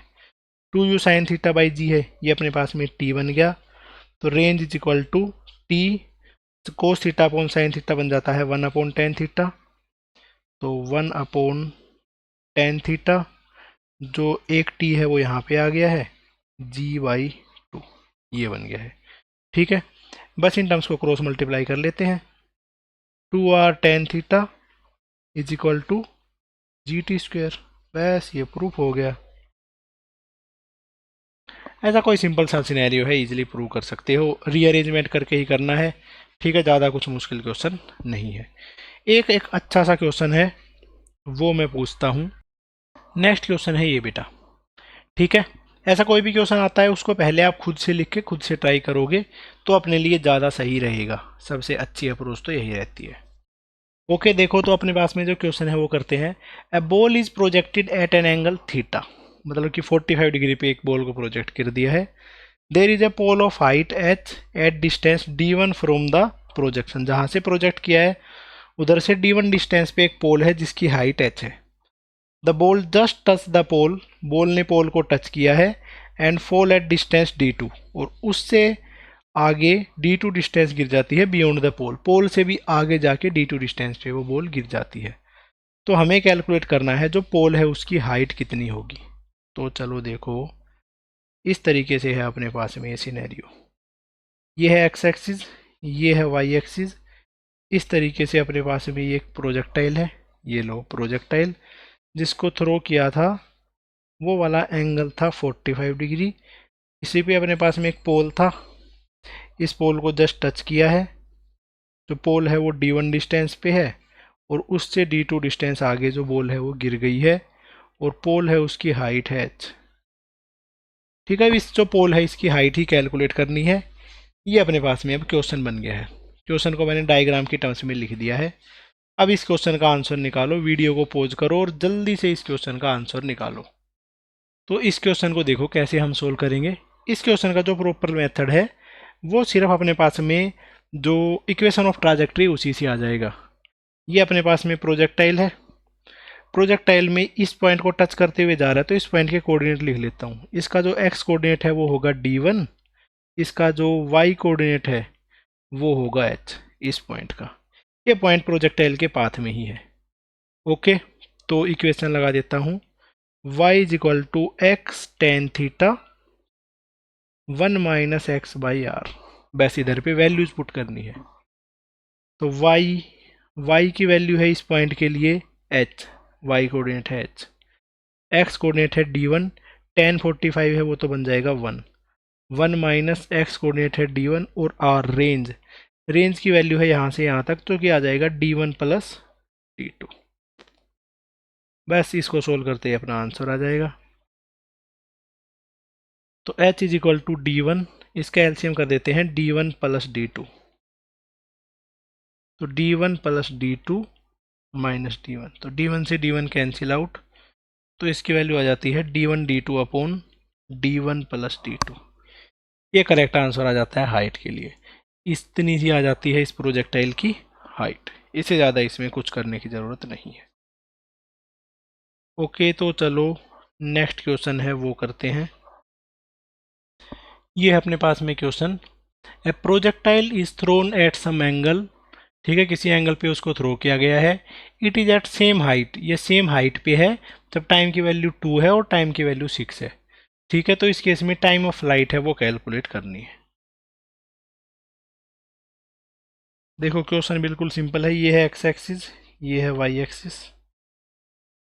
इस तरीके से जो प्रोजेक्टाइल है उसका पाथ होगा। ये मान लेते हैं ये एक हाइट है, इस हाइट पे प्रोजेक्टाइल है अपने पास में। जब टाइम की वैल्यू 2 सेकंड है तब भी उधर ही है, यहाँ पे है। मान लेते हैं t is equal to 2 second पे पार्टिकल इधर है और t is equal to 6 second पे पार्टिकल यहाँ पे है। ठीक है, 2 और 6 सेकंड पे जो पार्टिकल है वो सेम ही हाइट पे है। तो इसका मतलब क्या होगा, देखो इसका जो बेसिकली मीनिंग है वो ये रहेगा कि पार्टिकल को यहाँ से लेकर यहाँ तक जाने में लगे हैं 2 सेकंड। ठीक है, और पार्टिकल को यहाँ से लेकर यहाँ तक जाने में लगे हैं 6 सेकंड। ओबियस सी बात है, यही सिनेरियो होगा। स्टार्टिंग से लेकर यहाँ तक जाने में लगे हैं 2 सेकंड और स्टार्टिंग से लेकर यहाँ तक जाने में उसको लगे हैं 6 सेकंड। तो क्योंकि इधर से इधर जाने में 2 सेकंड लगे हैं तो ऊपर से नीचे गिरने में भी 2 सेकंड ही लगेंगे। तो देखो आंसर आ जाता है, यहाँ तक है 6 सेकंड, यहाँ तक है उससे आगे का 2 सेकंड। तो टोटल टाइम ऑफ फ्लाइट है वो आ जाता है 2 + 6, मतलब कि 8 सेकंड। बस ये हो जाता है आंसर। इससे ज़्यादा इस क्वेश्चन में और कुछ भी करने की ज़रूरत नहीं है। नेक्स्ट, अगर प्रोजेक्टाइल की एवरेज वेलोसिटी निकालनी है टोटल पाथ पे तो उसकी वैल्यू क्या आएगी। तो इसके कोरस्पॉन्डिंग जो क्वेश्चन बनता है वो ये है, a projectile is thrown at a speed u at angle theta. u speed से फेंका है थीटा एंगल पे, तो इस केस में इसकी एवरेज स्पीड एवरेज वेलोसिटी बतानी है टोटल पाथ पे। तो एवरेज वेलोसिटी का फॉर्मूला क्या हो जाता है कि total displacement upon total time. Particle का जो टोटल डिस्प्लेसमेंट है उसको रेंज से लिखते हैं और जो टोटल टाइम है उसको t से लिखते हैं। रेंज का फॉर्मूला होता है x डायरेक्शन में speed into time, x direction की स्पीड, तो उसका आंसर आ जाता है u cos थीटा। तो पूरे पाथ में जो एवरेज स्पीड है प्रोजेक्टाइल की उसकी वैल्यू आ जाती है u cos theta. Oblique projectile में ऐसे ही केस बनते हैं, यही अपने पास में आंसर आ जाता है। बट ओब्लिक प्रोजेक्टाइल के अलावा किसी और तरीके से प्रोजेक्शन हो तो कैसे निकालना है। ठीक है, तो उस पे वेस्ट भी 2 क्वेश्चन कर लेते हैं। ओके, तो क्वेश्चन नंबर 1 है, a projectile is thrown from a tower of 80 metre. 80 metre का कोई टावर है, उस टावर से हमने एक प्रोजेक्टाइल को फेंका है horizontally with 20 metre per second, 20 की स्पीड से उसको फेंका गया है। ठीक है, इस केस में हमें डिस्कस करना है, discuss the motion, properly discuss करना है कि क्या क्या सिनेरियो बनेगा। इस तरीके का क्वेश्चन हो तो कैसे इनके आंसर निकाले जाएंगे। तो बेटा ऐसे सा है, अपने पास में कोई टावर है, इस टावर की हाइट है मान लेते हैं 80 मीटर है। यहाँ से किसी बॉल को या प्रोजेक्टाइल को फेंक दिया है 20 मीटर पर सेकंड से हॉरिजॉन्टल डायरेक्शन में। पाथ इसका अप्रोक्सीमेट कुछ इस तरीके से होगा। इस केस में हम रेंज निकाल सकते हैं, टाइम ऑफ लाइट निकाल सकते हैं और इक्वेशन ऑफ ट्राजेक्ट्री, तीन चीज़ ही निकाली जा सकती हैं। कुछ भी चीज़ निकालनी है तो पहले लिखना पड़ेगा इनिशियल वेलोसिटी एक्स डायरेक्शन में और इनिशियल वेलोसिटी वाई डायरेक्शन में। ठीक है, अगला काम हम प्रोजेक्टाइल में करते थे, एक्सेलरेशन लिखते थे एक्स और वाई डायरेक्शन में। एक्स डायरेक्शन में जो वेलोसिटी है वो है 20, वाई डायरेक्शन में कोई भी वेलोसिटी नहीं है। एक्स डायरेक्शन में कोई एक्सेलरेशन नहीं है, वाई एक्स डायरेक्शन में जो एक्सेलरेशन है वो है -g। तो ये अपने पास में हो गया है क्वेश्चन। ठीक है, ये लो भाई, सबसे पहले इस केस में निकालने वाला हूं मैं टाइम ऑफ फ्लाइट, कि ऊपर से लेकर नीचे तक आने में कितना टाइम ऑफ फ्लाइट लगता है। फर्स्ट कीज है वो है टाइम ऑफ फ्लाइट, जिसको मैं लिख रहा हूं टी से। ठीक है, इसके लिए सिर्फ वाई एक्सिस ही लेनी है, along y axis. Y axis में इक्वेशन लगा देता हूं, y is equal to u t plus half a t square. T अपने पास में है टाइम। वाई डायरेक्शन में जो ऊपर से नीचे तक आने में जो डिस्प्लेसमेंट हुआ है वो है -80।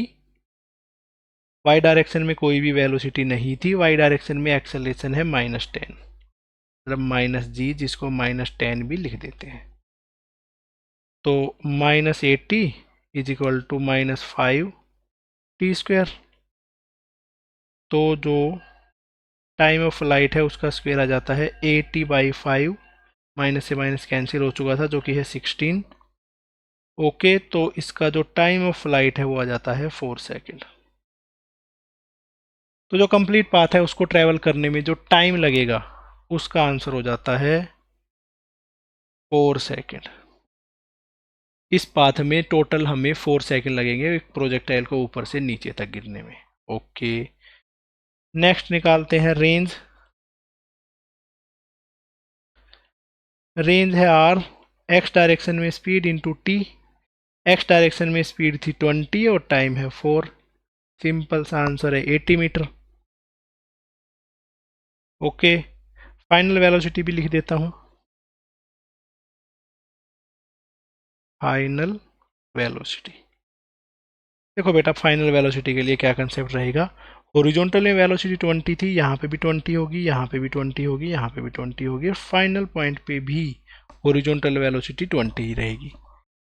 इनिशियली वाई डायरेक्शन में कोई भी वेलोसिटी नहीं थी। ठीक है, जैसे जैसे नीचे जाएंगे तो वेलोसिटी बढ़ती हुई चली जाएगी। तो एक्स डायरेक्शन में वेलोसिटी आ गई है 20 metre per second. Velocity along y direction u plus 80।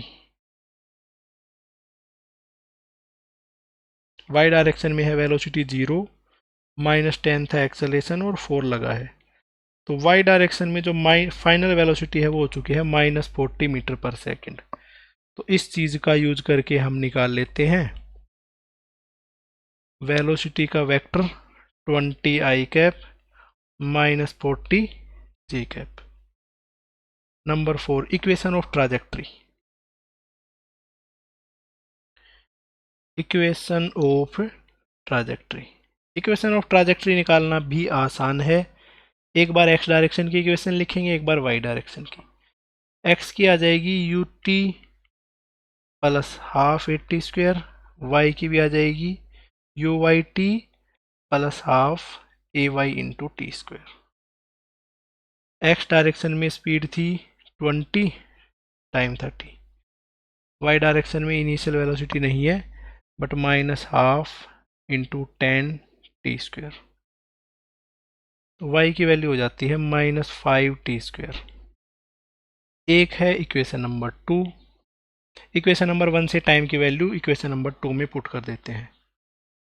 Put t is equal to x upon 20 from equation number 1। यहाँ से t की वैल्यू निकाली तो आई है x upon 20 in equation number 2। Equation number 2 में पुट कर देता हूँ। y is equal to -5 into x upon 20 का स्क्वायर, तो -5x² अपॉन 20 इंटू 20, तो 4 पे कैंसिल होगा तो ये बच जाता है y is equal to -x² upon 80। इतनी सी इक्वेशन आ गई है, इक्वेशन ऑफ ट्राजेक्ट्री। और इसको देख के ही पता चल रहा है पैराबोलिक ट्राजेक्ट्री है, क्योंकि y की मैक्सिमम पावर 1 है, x की मैक्सिमम पावर 2 है। ऐसे इस केस में पता चल जाएगा। ठीक है, इसके अलावा और कोई केस मैं अगर बनाता हूं तो उस केस में देखो, कोई एक टावर है, ठीक है, और इस टावर की हाइट है 40 मीटर। ठीक है, इस कलर के पेन से जो लिख रहा हूं वो है क्वेश्चन, और यहां से मैंने किसी बॉल को रिलीज कर दिया है 20 मीटर पर सेकंड से, जो कि हॉरिजॉन्टल से एंगल 30 डिग्री बना रहा है। ओके, इस केस में टाइम ऑफ फ्लाइट और रेंज निकालनी है। Find out range and time of flight. इस केस में जो रेंज है और जो टाइम ऑफ फ्लाइट है वो कैलकुलेट करनी है। वीडियो को पॉज करो और इसका आंसर निकालो, क्योंकि इससे पहले वाले क्वेश्चन में जो चीज़ें डिस्कस करी हैं वही इसमें काम आएंगी। तो देखो बेटा, आंसर निकालते हैं। तो सबसे पहले तो एक्स और वाई डायरेक्शन की वेलोसिटी लिखनी होगी। तो एक्स डायरेक्शन की वेलोसिटी आ जाएगी 20 cos 30, वाई डायरेक्शन में आ जाएगी 20 sin 30।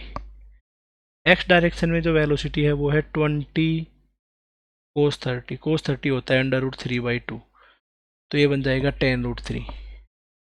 वाई डायरेक्शन में जो वेलोसिटी है वो है 20 sin 30। 20 sin 30, sin 30 होता है 1/2, ये वेलोसिटी हो जाएगी। एक्स डायरेक्शन में एक्सेलेरेशन 0 है, वाई डायरेक्शन में एक्सेलेरेशन ड्यू टू ग्रेविटी ही है, जिसकी वैल्यू है -10 मीटर पर सेकेंड स्क्वायर। तो पार्टिकल का पाथ है वो इस तरीके से होगा। इतना सा जो डिस्टेंस होगा उसको बोलेंगे रेंज। ठीक है, बस यही है। पहले अपने लिए जो इम्पोर्टेंट है या जो मुश्किल है वो टाइम ऑफ फ्लाइट ही निकालना है। टाइम ऑफ फ्लाइट, इसको मैं लिख देता हूँ कैपिटल टी से। वाई डायरेक्शन में देखो बेटा, यहाँ से शुरू होकर पार्टिकल नीचे की तरफ आया, तो वाई की इक्वेशन ही ले लेते हैं। Y is equal to u y t plus half acceleration along y into t square. Y direction में जो टोटल डिस्प्लेसमेंट हुआ है वो है 40 डाउनवर्ड डायरेक्शन में, तो उसको पुट किया है -40। वाई डायरेक्शन में जो वेलोसिटी है वो है 10, तो 40 10t plus half. X direction में जो अपने पास में एक्सेलेरेशन है, सॉरी वाई डायरेक्शन में जो अपने पास में एक्सेलेरेशन है वो पुट करता हूँ -10 इंटू टी स्क्वायर। ओके, इसको सोल्व करते हैं तो ये इक्वेशन बन जाती है -40 is equal to 10t -5t square. ठीक है, रीअरेंज करता हूँ। 5t square -10t -40 is equal to 0, t square -2t -8 is equal to 0। इसमें मिडिल टर्म को स्प्लिट करके लिखता हूँ, मल्टीप्लाई करें तो -8 आए, तो t square plus 4t, t square -40 plus 2t -8 is equal to 0। टी को कॉमन ले लिया है तो बचा है t -4, आगे वाले में से 2 कॉमन आ गया है तो बचा है t -4, तो बन जाता है t प्लस 2 और t -4 इज इक्वल टू 0। या तो टाइम की वैल्यू है -2 सेकेंड या फिर टाइम की वैल्यू है 4 सेकेंड। तो 4 सेकेंड बिल्कुल सही आंसर है, माइनस तो टाइम हो ही नहीं सकता है। तो मेरे पास में जो टाइम ऑफ फ्लाइट है उसका आंसर आ जाता है 4 सेकेंड। ऐसे कोई क्वाड्रेटिक इक्वेशन है वो भी सोल्व करनी पड़ सकती है, इतनी सी इक्वेशन सोल्व करनी आनी भी चाहिए। नेक्स्ट जो निकालने वाले हैं वो है रेंज। रेंज का तो सिंपल सा फॉर्मूला है, हॉरिजॉन्टल डायरेक्शन में स्पीड या velocity into time. Horizontal direction में जो वेलोसिटी है एक्स डायरेक्शन में वो है 10√3 और टाइम आया है 4, तो 10√3 इंटू 4, तो ये आ जाता है 40√3 मीटर। रेंज का जो आंसर है वो ये बन गया है 40√3 मीटर। बस ये हो जाता है अपने पास में ये प्रोजेक्टाइल पे बेस्ड लास्ट क्वेश्चन।